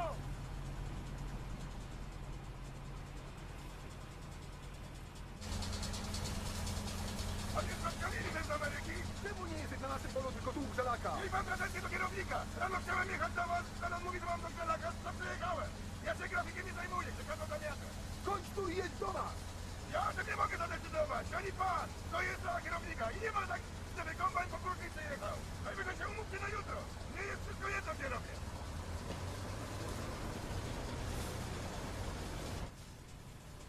Ile mi twoja noga, skurwysynie! Nie stanęła na moim polu bez mojego pozwoleństwa zwycięstw! Kto inaczej pouczy nas, skurwysyniety!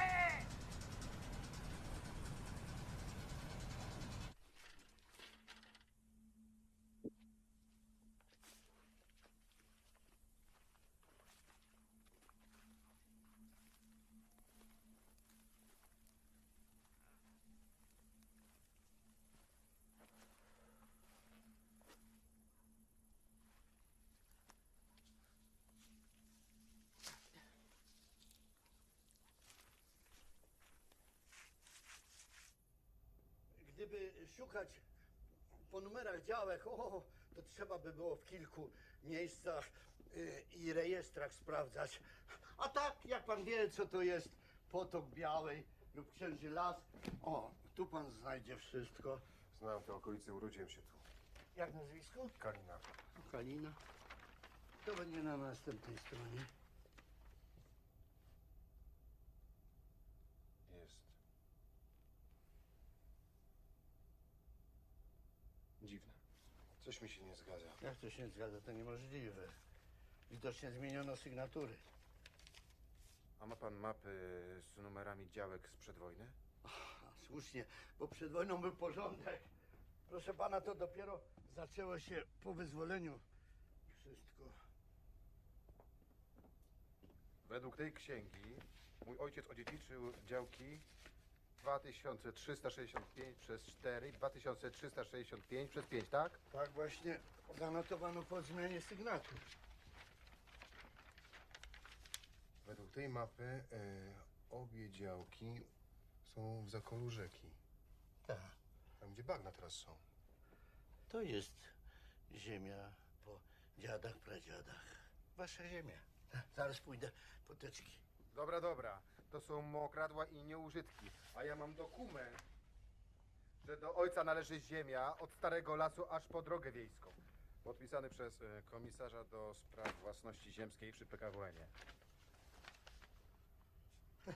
A to dziwne. Pan spojrzy na datę. 17 maja 1945 roku. No i co? Na 2 miesiące przed reformą rolną, którą na tym terenie przeprowadzono w lipcu 1945. To znaczy, że reforma tylko usankcjonowała stan faktyczny, jaki był po wojnie. Bo wcześniej to była ziemia pańskiego ojca. Mokradła? No jak pan widzi. Znaczy, że jak? Że reforma zastała ojca na innej ziemi niż miał przed wojną?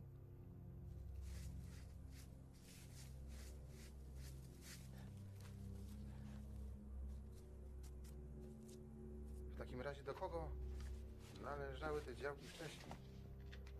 O, proszę, jaki to numer? 2365 przez 4 i przez 5. 2300 jest.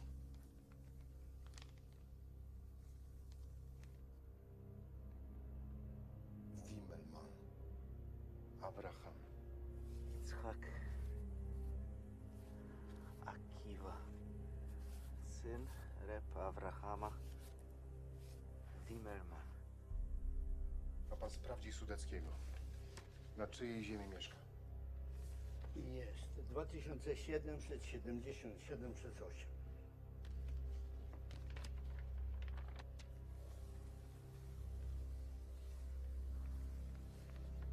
Piernik. Szlomo. Piernik Szlomo. A pan sprawdzi Malinowskiego. Jest. 3005 przez 11. Goldberg. Izaak. O! A Nowak? Stanisław Nowak. Nowak. 2601 przez 6. Szymon Hirschbein. Simeon. Syn Beniamina Zeliga, błogosławionej pamięci. Hirschbein. Zajęli majątki po Żydach. Wszyscy. No, co pan chce? Niemcy nie mogli ich zająć. A zwrócić, jakby na to nie patrzeć. bardzo było komu.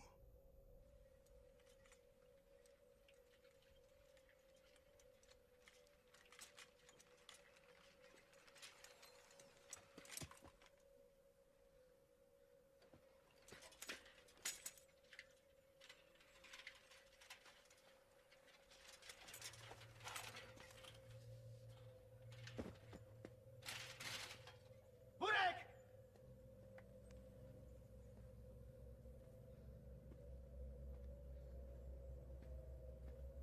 Burek! Darmo zjadzie! Burek! Chodź tu!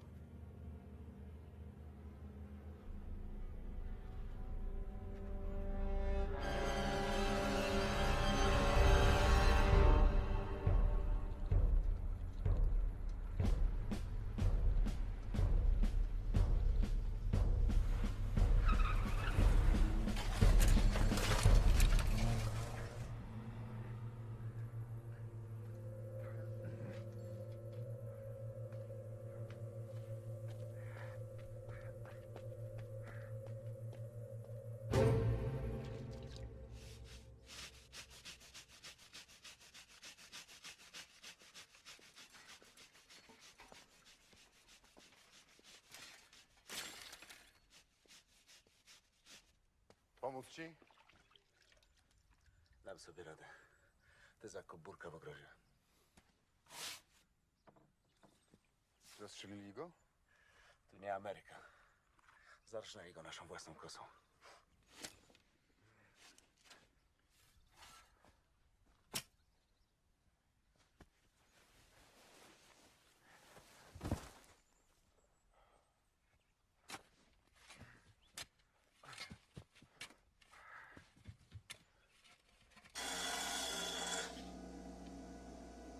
Ja wsuwam, ty przykręcę. Dobra. Byłem w urzędzie gminy jeszcze, wszedłem do archiwum. Prawo naddaj. A po co? Coś się rzeczywiście nie zgadza w dokumentach. Poczekaj. Dalej, dalej daj, bo nie chwyci śruba. To jest nasza ziemia i po ojcu, i po dziadku, i... Po ojcu to masz rację, ale po dziadku to już nie. Dziadek miał gospodarkę w Zakolu Rzeki. Tam same mokradła. Dziwisz się, że te wybrały, jak reformy robili? Jak myślisz? Skąd wzięli te, żeby ojcu dać? Zabrali dziedzicowi Kościeliskiemu, co do Ameryki uciekł, jak ty. Ziemia Kościeliskich po tamtej stronie lasu się kończyła. Las był ich, ale ziemia tu już nie. Mówże po ludzku. To wszystko to żydowskie gospodarki. Od lasu aż po rzekę. Jak Niemcy wywieźli Żydów ze wsi, to nasi zabrali ich ziemię, domy, a reforma potem to tylko wyrównała, żeby każdy miał po 5 hektarów. A ilu ich było? Żydków? Żydów. 26 rodzin. Ponad 100 narodu. Rozumiesz? Ludzie się boją, że ktoś z tamtych wróci i o swoje się upomni. Za komuny to by ich psami pogonili, ale teraz spadkobiercy są w prawie, a w archiwum na wszystko znajdą się papiery.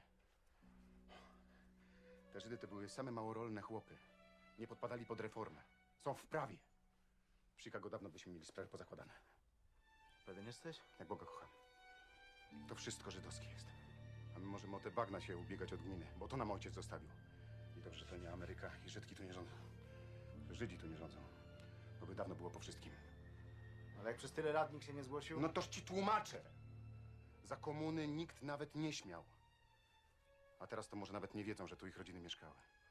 A teraz już wiesz, dlaczego we wsi ludzie cię na oku mają? Chodzisz trochę!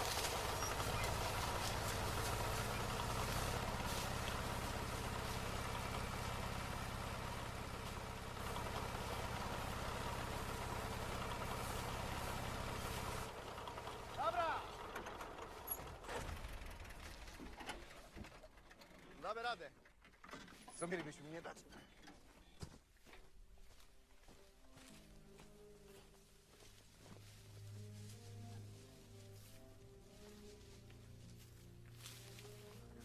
Cięższa robota niż w Ameryce?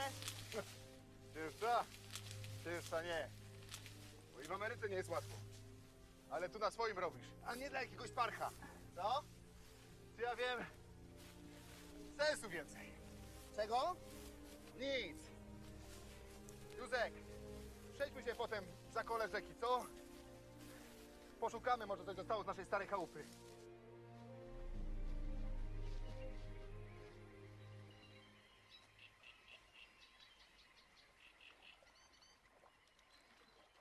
Za blisko podeszliśmy. A co ty możesz wiedzieć? Tu powódź woda aż tam wylała. Normalnie koryto jest za kilkanaście metrów węższe.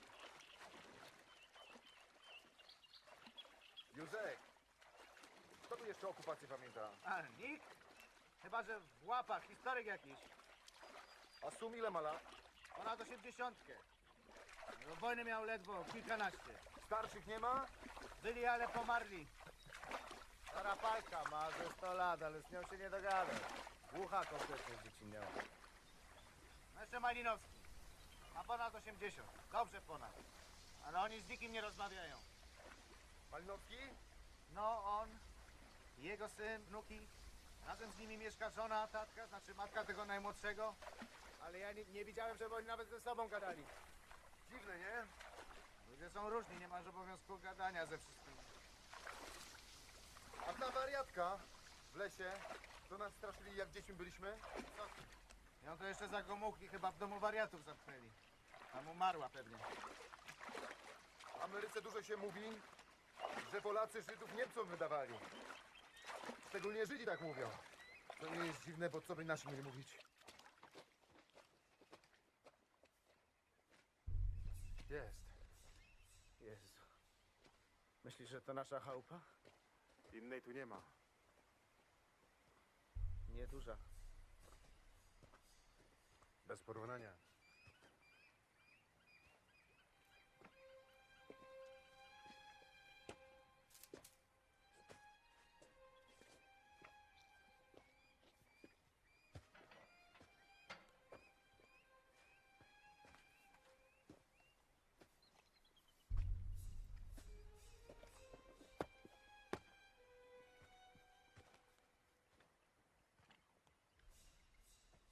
Wracamy. Jutro o 3:30 pobudka.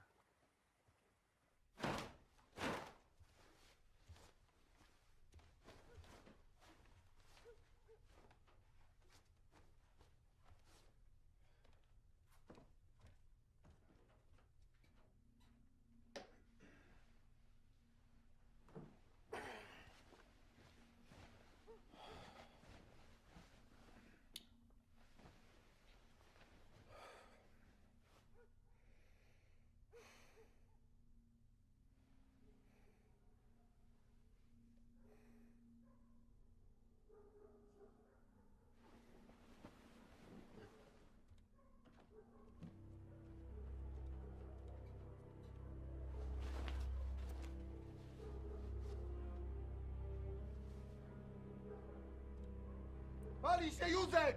Pali się!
Ludzie!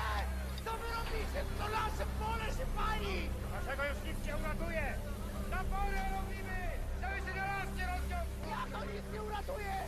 stowarzyszenia jesteście! Dajmy mi jedną sekcję, jedną chociaż! Nie będziecie mnie uczyć, jak mam swoją robotę wykonywać! Czyś natychmiast na moje pole, skurwysynu jeden! Precz z łapami! Spokój się, Kalina, bo cię każę zamknąć! Rozkaż jechać strażakom na moje pole, bo się normalnie zabiję!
Wychodzić.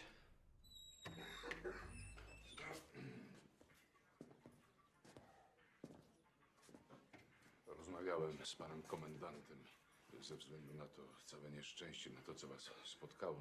Stan, w jakim byliście. Słowem zgodził się puścić wszystko w niepamięć. On może tak, ale nie ja. I sam proboszcz widzi, co to za bydlaki! Z przeproszeniem ojca. Góral, dawaj ich z powrotem! Prędzej czy później wyjdę stąd, skurwysynu! Co?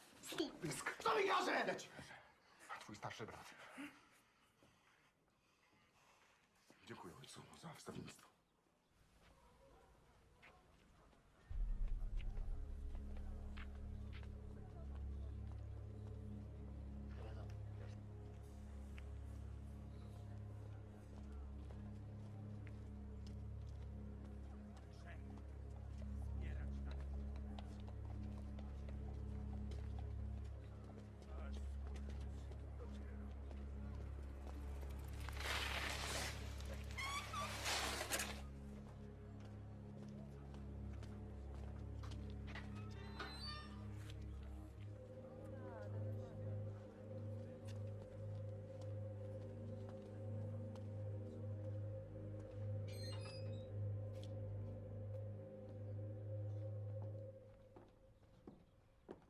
Podpalili. Nie macie żadnych dowodów. W 1944 zajęli majątki po pomordowanych Żydach i teraz się boją, że im odbiorą. Łatwo rzucać oskarżenia na innych. Nie na innych. Nasz ojciec też zajął majątek po zamordowanym Abrahamie w Wimmelmanie. Kiedy to się stało? Nigdy nie słyszałem tej historii. Chociaż grzebałem trochę w przeszłości parafii, zanim ją objąłem. Jest niemożliwe, że nie ma żadnych śladów. Niemcy zamordowali 26 żydowskich rodzin. Ponad 100 ludzi. Po wojnie komisje badały dużo mniejsze sprawy. To by nie uszło Niemcom na sucho. Tym bardziej, że żyją świadkowie. Malinowski i ta, jak i tam. Stara parka. O, właśnie. Dzień No dobry. i Sudecki. Coś musi pamiętać, mimo że gówniarzem był. Stara parka. Starsza pani Palka leży u nas na oddziale. Szczęść Boże. Proboszcz prosił mnie, żebym was opatrzyła. Nic tam nie będzie. Jak ma pan coś do mojego dziadka, panie Kalina, niech z tym pan idzie do niego, a nie do mnie, dobrze? Chce pan też dostać? Umrzeć? Wszystkim radość sprawić? Co jest starej Polkowej? Starość.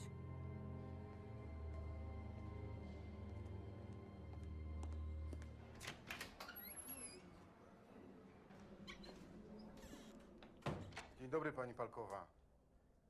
Ja jestem Franek Kalina, syn Stanisława. Pamięta mnie pani? Czyj syn? Stanisława. Stanisław Kalina, ten z Podlasu. To on już nie żyje. Synem jego jestem. Synem Stanisława Kaliny. Edek. Edek to ten, co się utopił. Mój najstarszy brat. A ja jestem ten średni. Franek. Nie pamiętam. Tyle lat. Nie pamiętam. Pani Palka, pamięta pani, kto pani króle ukradł? 2 młode króle. Pani mąż trzymał. Króle? A tak. Ukradli mi króle. Chłopak od Kalinów. Ale się nie przyznali. To ja ich ukradłem. Nie chciałem, żeby pani mąż je zabił. Że jak? Ja jestem chłopak Kaliny, co pani króle ukradł. To ty jesteś Franuś? To ja jestem. Pani Palka. Żydów ze wsi. Pani pamięta? Jak żeby nie pamiętać. Piękne chłopcy byli. Abram to był taki ładny, takie miał czarne oczy, że my wszystkie się do niego śmiały.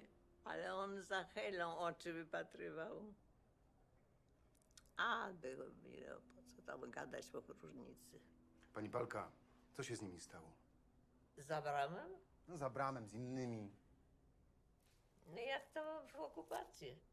Niemcy przyszli i już nie było Żydków. A który to był rok? Pamięta pani? Na początek okupacji, na koniec? Jaki koniec. Przyszli Niemcy, zaraz spisali wszystkich Żydków i po tygodniu już ich nie było. Wywieźli ich, czy jak? Do Łomży, do Białegostoku? A kto tam wie, co oni z nimi zrobili? Jednego dnia byli, a drugiego już ani jednego nie było. Tylko mały Perelman ukrywał się we wsi. Ale też go wzięli. U kogo się ukrywał? Ja nie wiem. U pani się ukrywał. A bój się pan Pana Boga. I gdzie u mnie? Ludzie gadają. Pan nie wie, jakie ludzie są podłe? Powiedzą wszystko dla korzyści. Gadali o mnie, że ja wódką handlowała. Może i handlowałam. A może nie. To nie jest wiadomo. Ale ja Żydów nie sprzedawałam jak drugie. Dowiedział się pan czegoś od pani Palki? Wiele. Potrzebowałbym z panim dziadkiem porozmawiać. Dziadek miał we wojnę kilkanaście lat. Dzieciakiem był. Zawiezie mnie pani do niego? Po co to panu? Co? To wszystko. Sam nie wiem, brat mnie w to wrobił. Tak się samo jakoś stało, sam nie wiem jak. Im bardziej nie pozwalają ci czegoś zrobić, im bardziej coś ukrywają, tym bardziej człowiek chce to wiedzieć. Nie potrafię tego wyjaśnić inaczej. Przekora. Nie, prawda. Tylko prawda. I sprawiedliwość dla wszystkich.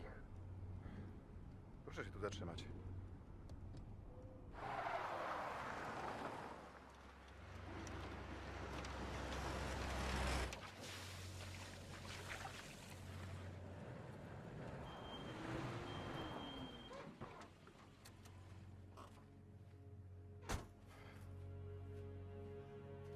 Czego pan tu szuka?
zawsze wspieraj mnie.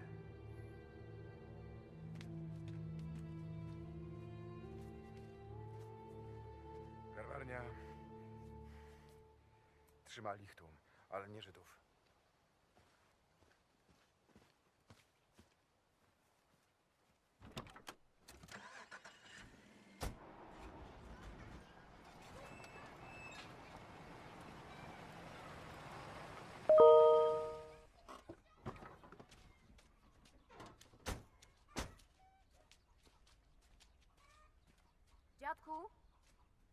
Dziadku, pan Kalina chciał z tobą porozmawiać. Panie Sudecki, we wojnę, pamięta pan, jak Niemcy Żydów ze wsi wywieźli? Co mam nie pamiętać? A on czego pyta? Rodziny tam nie miał. Ale gospodarkę mam po nich, to chcę wiedzieć od kiedy. Ja tam nie wiem. Za swoimi sprawami patrzę, a inne to mnie obchodzą. Tyle. Panie Sudecki, od kiedy w tej chałupie mieszkacie? Od dawna. Ale pan tu się nie urodził. Ja to z drugiej strony rzeki. Jak i jego ojciec.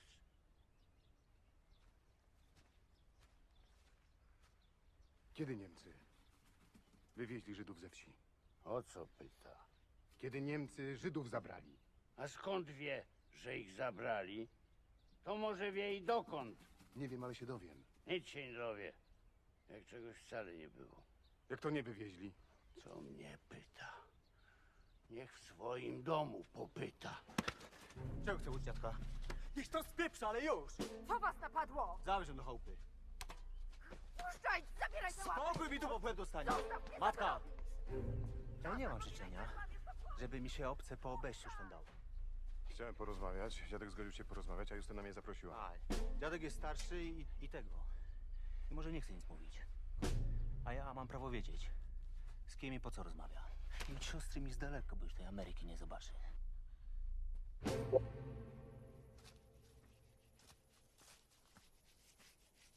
Rozmawiałem z Palką. I co? Powiedziała, że Niemcy wywieźli Żydów latem 41. Ale to jeszcze nie wyjaśnia, dlaczego nikt nic o tym nie wie. Może wszyscy wiedzą, tylko my jakoś nic o tym nie wiemy. Proboszcz mówił, że się interesował, ale nigdzie nic o tym nie znalazł. Więc co? Rozmawiałem też ze starym Sumem, znaczy z Sudeckim. I ten powiedział mi coś dziwnego. Co? Żebym w swoim domu popytał. Tylko nie powiedział kogo. Chyba nie ciebie. Może nie chodziło mu nic konkretnego, tylko tak, palnął ze starości. A może nie chodziło o nic konkretnego, tylko o dom ogólnie.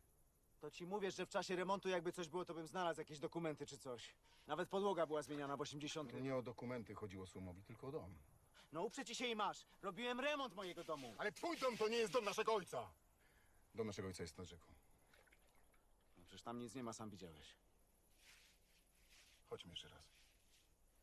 Może dom naszego ojca powie nam to, co ludzie boją się pomyśleć. Franek, co ty? No co dom nam może powiedzieć? Że Niemcy nie wywieźli Żydów ze wsi. Tylko, że jak? Tylko, że nadal tu są.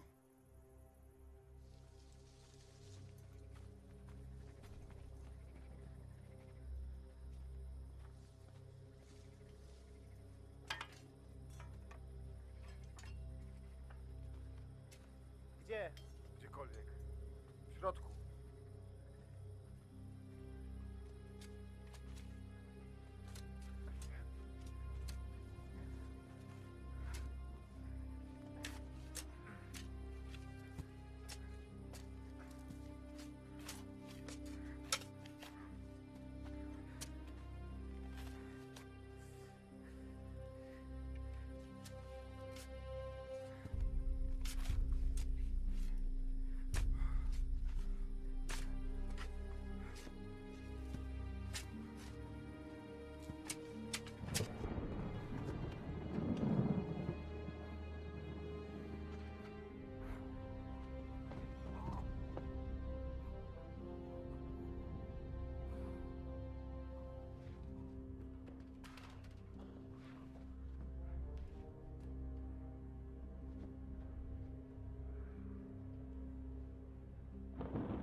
Smakują ci moje papierosy? Suki synu jeden? Co się nimi udła? Miałem w torbie 20 paczek. Może byś rzucił jednego?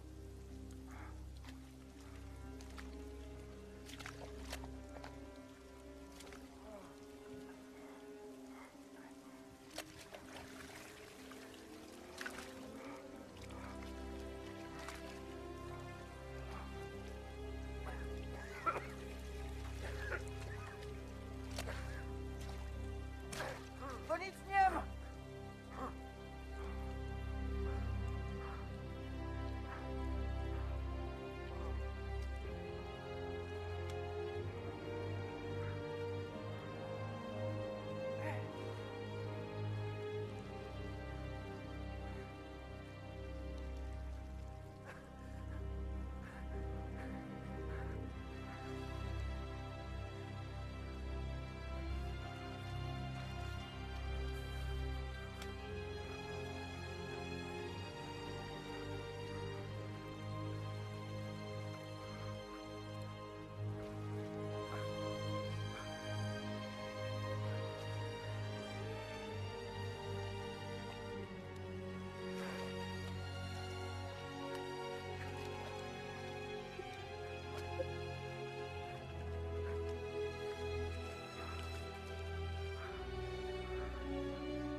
Niech będzie pochwalony. Na wieki wieków znaleźli ich w końcu. Niebożęta. Może ich by pochowali na tym cmentarzu, co zrobili. Pochowamy ich, matko. W starej gajówce żyjecie? A, Bóg pozwolił. Widzieliście, co tu się stało? Wszyscy widzieli. Zapędzili ich do chałupy kalinów i podpalili. Śmiali się. Wódkę pili. To za śmierć Pana Jezusa wołali. A tam w środku małe dzieci tak płakały. Tak płakały. A potem tylko cisza była i umieranie. Żołnierze krzyczeli, że to za Jezusa? I wódkę pili? Żołnierze tak robili? Ja tu żadnych żołnierzy nie było. Dzieci te najmniejsze to matki na dwór wyrzucały do uratowania. I oni je widłami z powrotem do ognia. Boże, zmiłuj się. Przecież to dzieci były. Jak żołnierzy nie było? Czarne mundury mogli mieć, nie zielone. Czarne, z trupimi główkami na czapkach. Posłuchajcie, matko. Nie widzieliście Niemców w zielonych mundurach, bo mogli mieć czarne. Te z trupimi główkami to we dwóch autem przyjechali. Dzień nazad rozmawiali z sołtysem, znaczy z Malinowskim i pojechali skąd przyszli. A Niemców to tu żadnych nie było. Jak Niemców nie było? To kto ich zapędził do chałupy i spalił? Wszyscy pędzili. Cała wieś. Wszyscy? Jak wszyscy? Ogień to Malinowski podłożył sam. Jeszcze z jednym. Widzieliście to? Matko! Na własne oczy widzieliście? Byliście tutaj, czy wam drudzy mówili? Tam stała i płakała, żeby ich puścić. To To mnie ten drugi uderzył w głowę, aż się krwią zalało i powiedział: jak ci ich żal, stara kurwoto, do ognia pójdziesz razem z nimi. A ja się tak bała. Ja chciała żyć, ale one też życi. To nie chcieli.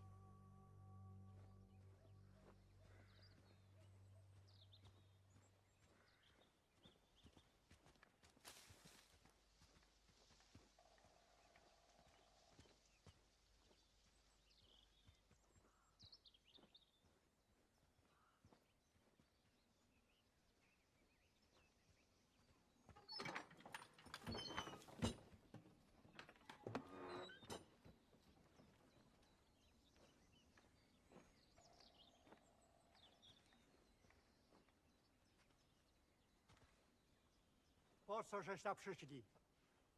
Odkopaliśmy kości Żydów w naszej starej chałupie. A mnie co do tego? Mówią, że to wyście ich podpalili. A mało to ludzie mówią.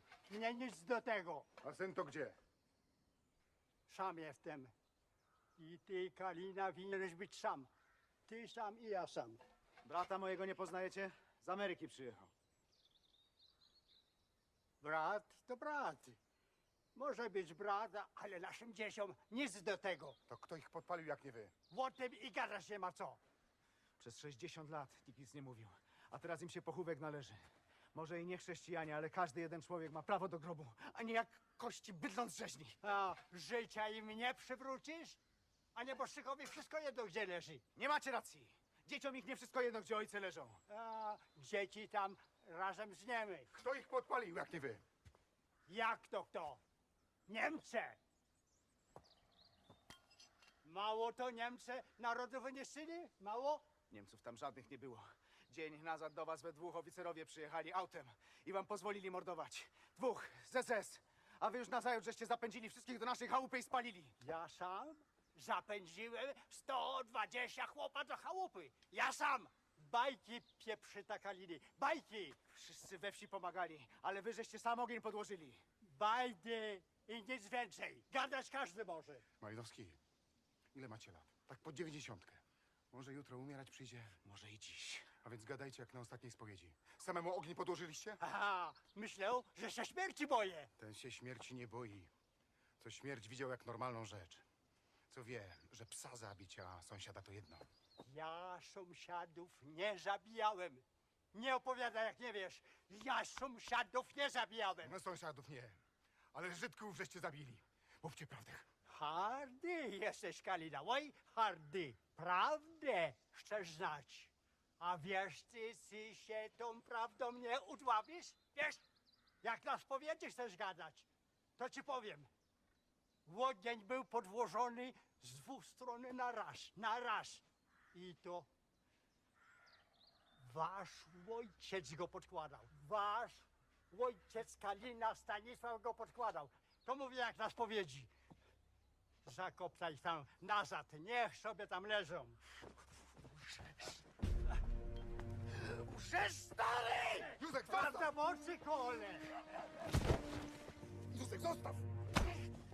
Zdychaj, skurwysynu! Ty tam byłeś w bajkarcie, czy ja?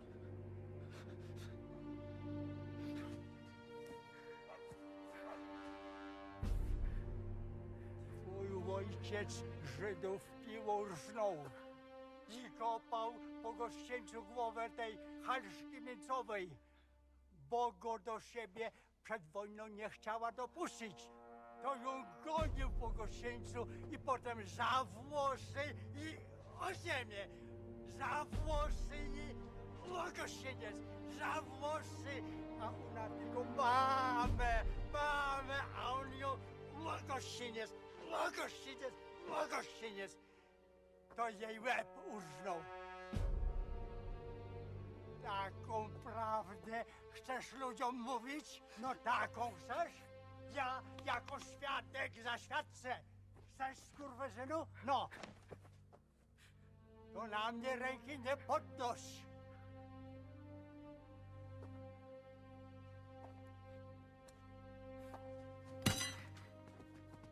Józek!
chcesz zrobić?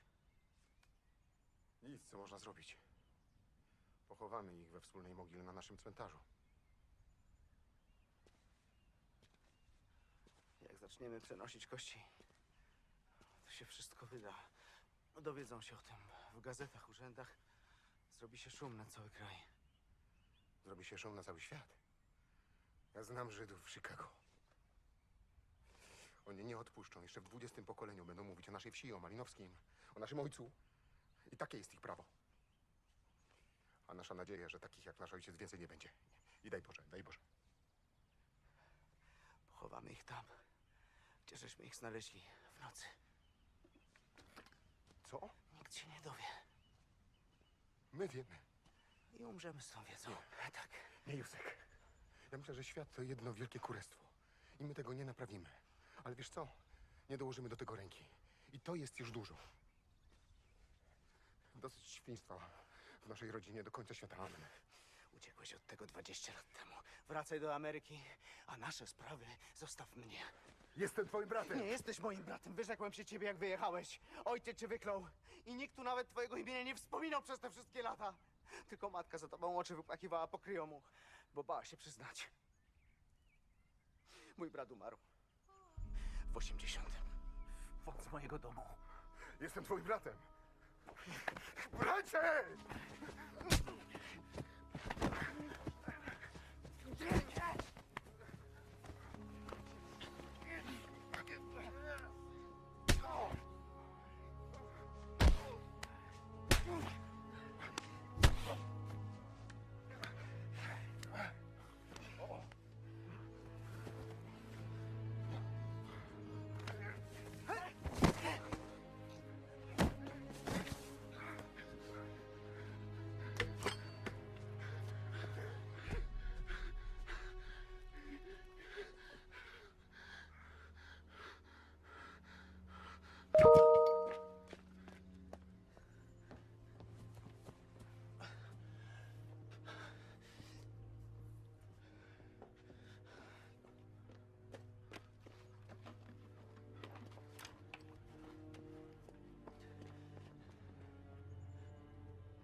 Wiedziałem.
Józek?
שמי רבו מביירוך לעולם ולמי עולמויו יסברך וישתבח ויספאר ויסרומם ויסנסה ויסהדר ויסהלל ויסהלל שמי דקודשה בריחו לילה מכל ברכוסו ושירוסו תושבחוסו ונחמוסו דאמירן בעלמה ואמרו אמן אמן יחי שלמה רבה מן שמיו וחיים עולנו ועל כל ישראל ואמרו אמן אוי שלום באמרוי מוף ויעשה שלום עלינו ועל כל ישראל ואמרו אמן.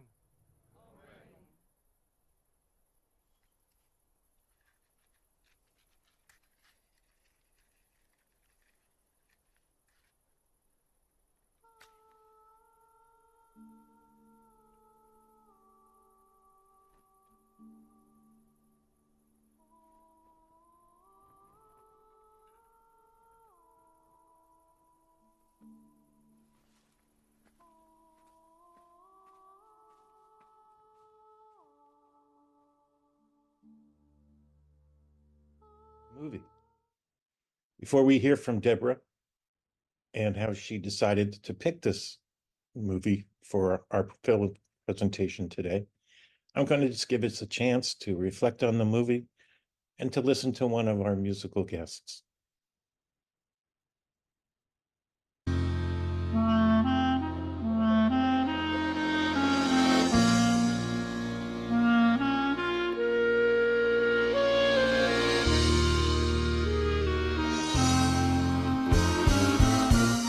Steht am Buch, red und trag a ganze Nacht.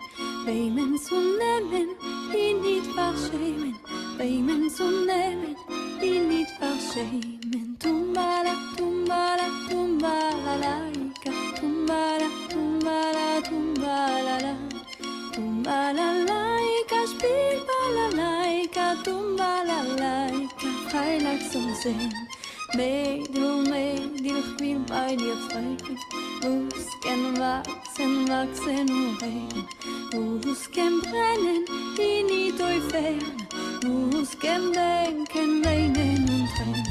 Tumbala, tumbala, tumbala, laika. Tumbala, tumbala, tumbala, la. Tumbala, laika, spiel balalaika. Tumbala, laika, Freitag so sehen.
So here I am, Debra Brunner again. And I know that you will have by now watched the film Aftermath, the Polish film Aftermath, which I wanted to comment on. This is a film that when I met Jeffrey Giesner last year, we were in Philadelphia, and we were discussing the project that I am working on to put the gravestones that we've discovered all around the Brest region for many years that have been discovered back onto the territory that used to be the cemetery.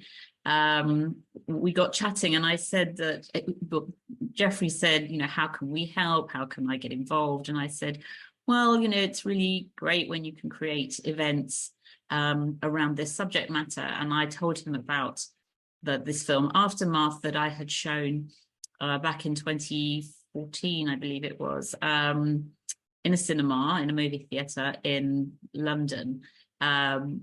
We practically filled the movie theatre, and I at that showing I talked about the Brest-Litovsk Jewish cemetery and the gravestones that had been discovered, and how I said there was this incredible synergy to this project that we were starting to get involved with this intriguing film, Polish film, that was causing all sorts of controversy actually in Poland, and how it really inspired people to start following us and with this project. And back then we didn't actually know where it was going to go. Jeffrey said when we met that he knew this film very well, and that he would be willing to show it to help promote the work that we were doing. So over the past I don't know, 8 months now, Jeffrey and I have been working at how we might be able to collaborate to show the film and also create some awareness around this project that we are now working on 10 years since I first showed Aftermath. The film is incredibly intriguing. It tells a very powerful story, and although it is a fictional film, there is no I found it fascinating that this film was so powerful, yet it's set in the modern day. There's no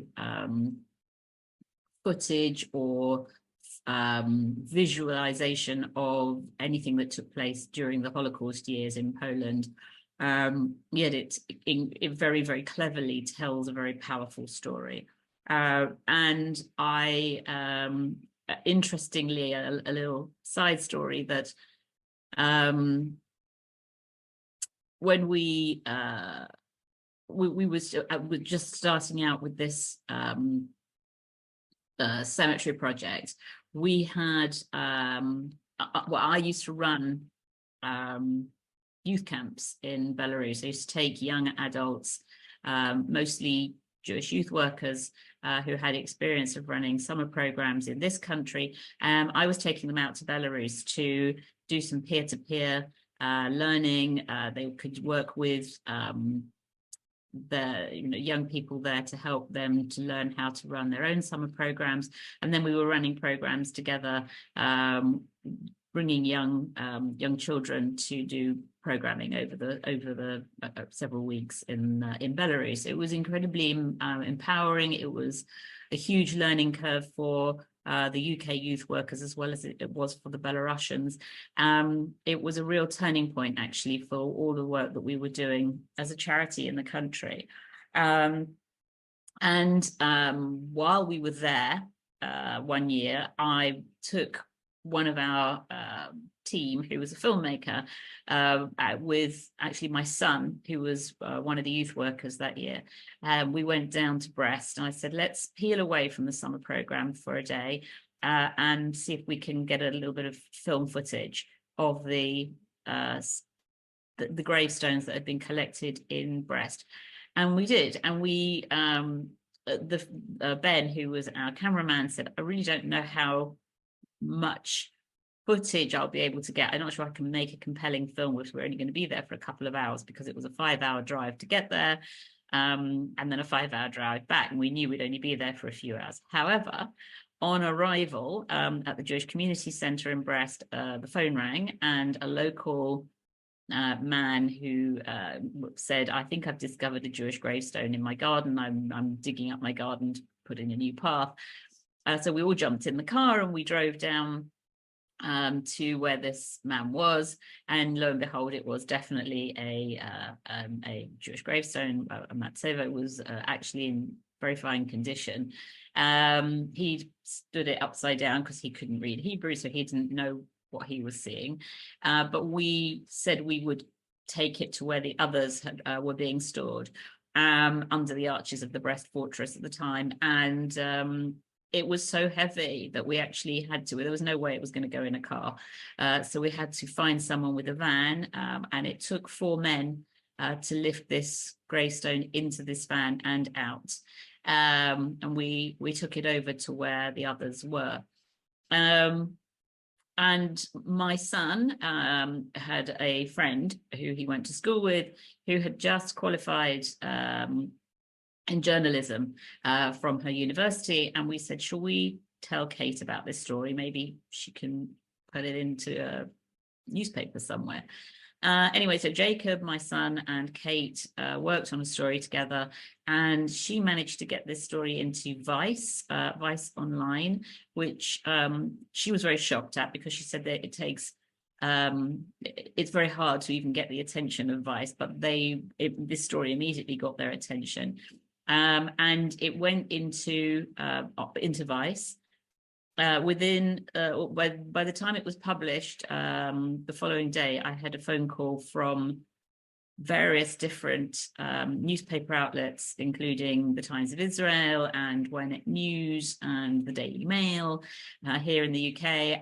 It really went viral, which was quite amazing. And then I got an email from someone in the Knesset in Hebrew, and I'm not a fluent Hebrew reader, so I sent it to somebody I know, and I said, can you read this for me? And she said, yes, you've been invited to a meeting at the Knesset. Now, the headline of the Vice article was Jewish town built on town in south of Belarus built on Jewish gravestones. So it was quite a eye-catching headline. And as it had gone viral and it had gone into so many different news outlets, Israel had picked it up and they wanted to talk about this. And it was also, Brest is the birthplace of Menachem Begin. It's also a very significant town from a religious point of view, because the Soloveitchik rabbinic dynasty came from here. It's an important place. And I was a little bit shocked. I was like, what do I do with that? And my friend said, you should go to Israel. So I jumped on a plane and I went to Israel. They were very interested and said, what can we do? And I really thought we would gather some support. Unfortunately, the committee that I was developing a relationship with changed because of elections in Israel at the time, and we lost the thread. But it really showed us that this was a very significant project. And so this is why we have been pushing this for a very long time. So I'm actually delighted that this film has been shown again and is helping us once again to open up the conversation. And I really do hope that any of you listening to this who have watched the film, who maybe have watched my presentation earlier, will come on board and help us to achieve what we're trying to achieve, and that is by building a significant memorial on the land that was the cemetery and is technically still the cemetery. It is still hallowed land, and finally bring these headstones back to where they should be. Put this as a significant heritage site in Belarus, but also it will open up a whole new dialogue around the history of what happened in the Soviet Union to the Jewish community, because after the war, the narrative for Jewish people was that there was no Holocaust. Stalin's narrative was, we're all Soviet citizens, we all suffered together, and so Jewish people were silenced, and that is problematic. Jewish people in the Soviet Union suffered horrifically, and approximately 2.7 million Jews were killed in the Soviet Union out of the 6 million, which is a number that most people don't know about.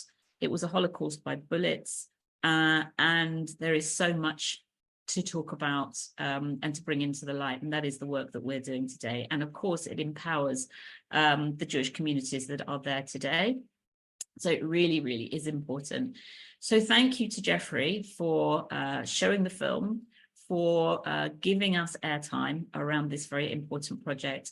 And I hope that you will connect to us, support our campaign, and make history in this part of the world. It's time. Thank you very much.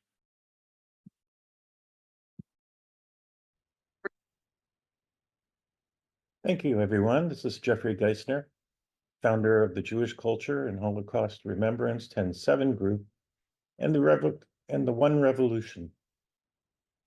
I'm hoping that you enjoyed today's program with the Together Plan and the film, The Aftermath.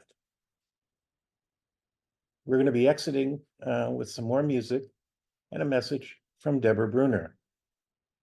I hope you come back to many of our on-demand streaming programs coming to you soon on all of our streaming platforms. Thanks for joining us. Goodbye now.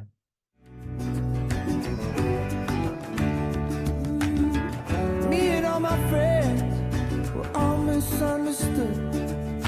They say we stand for nothing, and there's no way we ever could. Now we see everything's going wrong with the world and those who lead it. We feel like we don't have the means to rise above and beat it. So we keep on waiting, waiting, waiting on the world to change. We keep on waiting, waiting, waiting on the world to change. It's hard to beat the system When you're staring at a distance, so we keep on waiting, waiting, waiting on the world to change. Now if we had the power to bring our neighbors home from war, they would never miss a Christmas, no more ribbons on their door.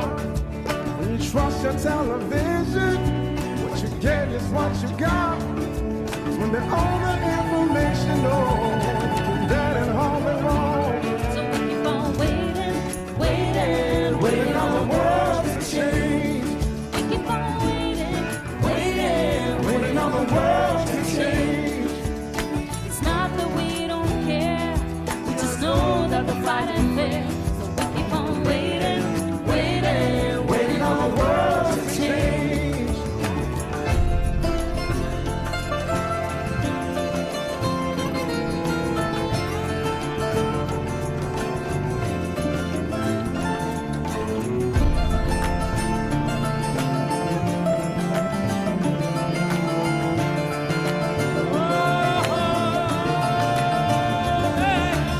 لما صرت صفو السماء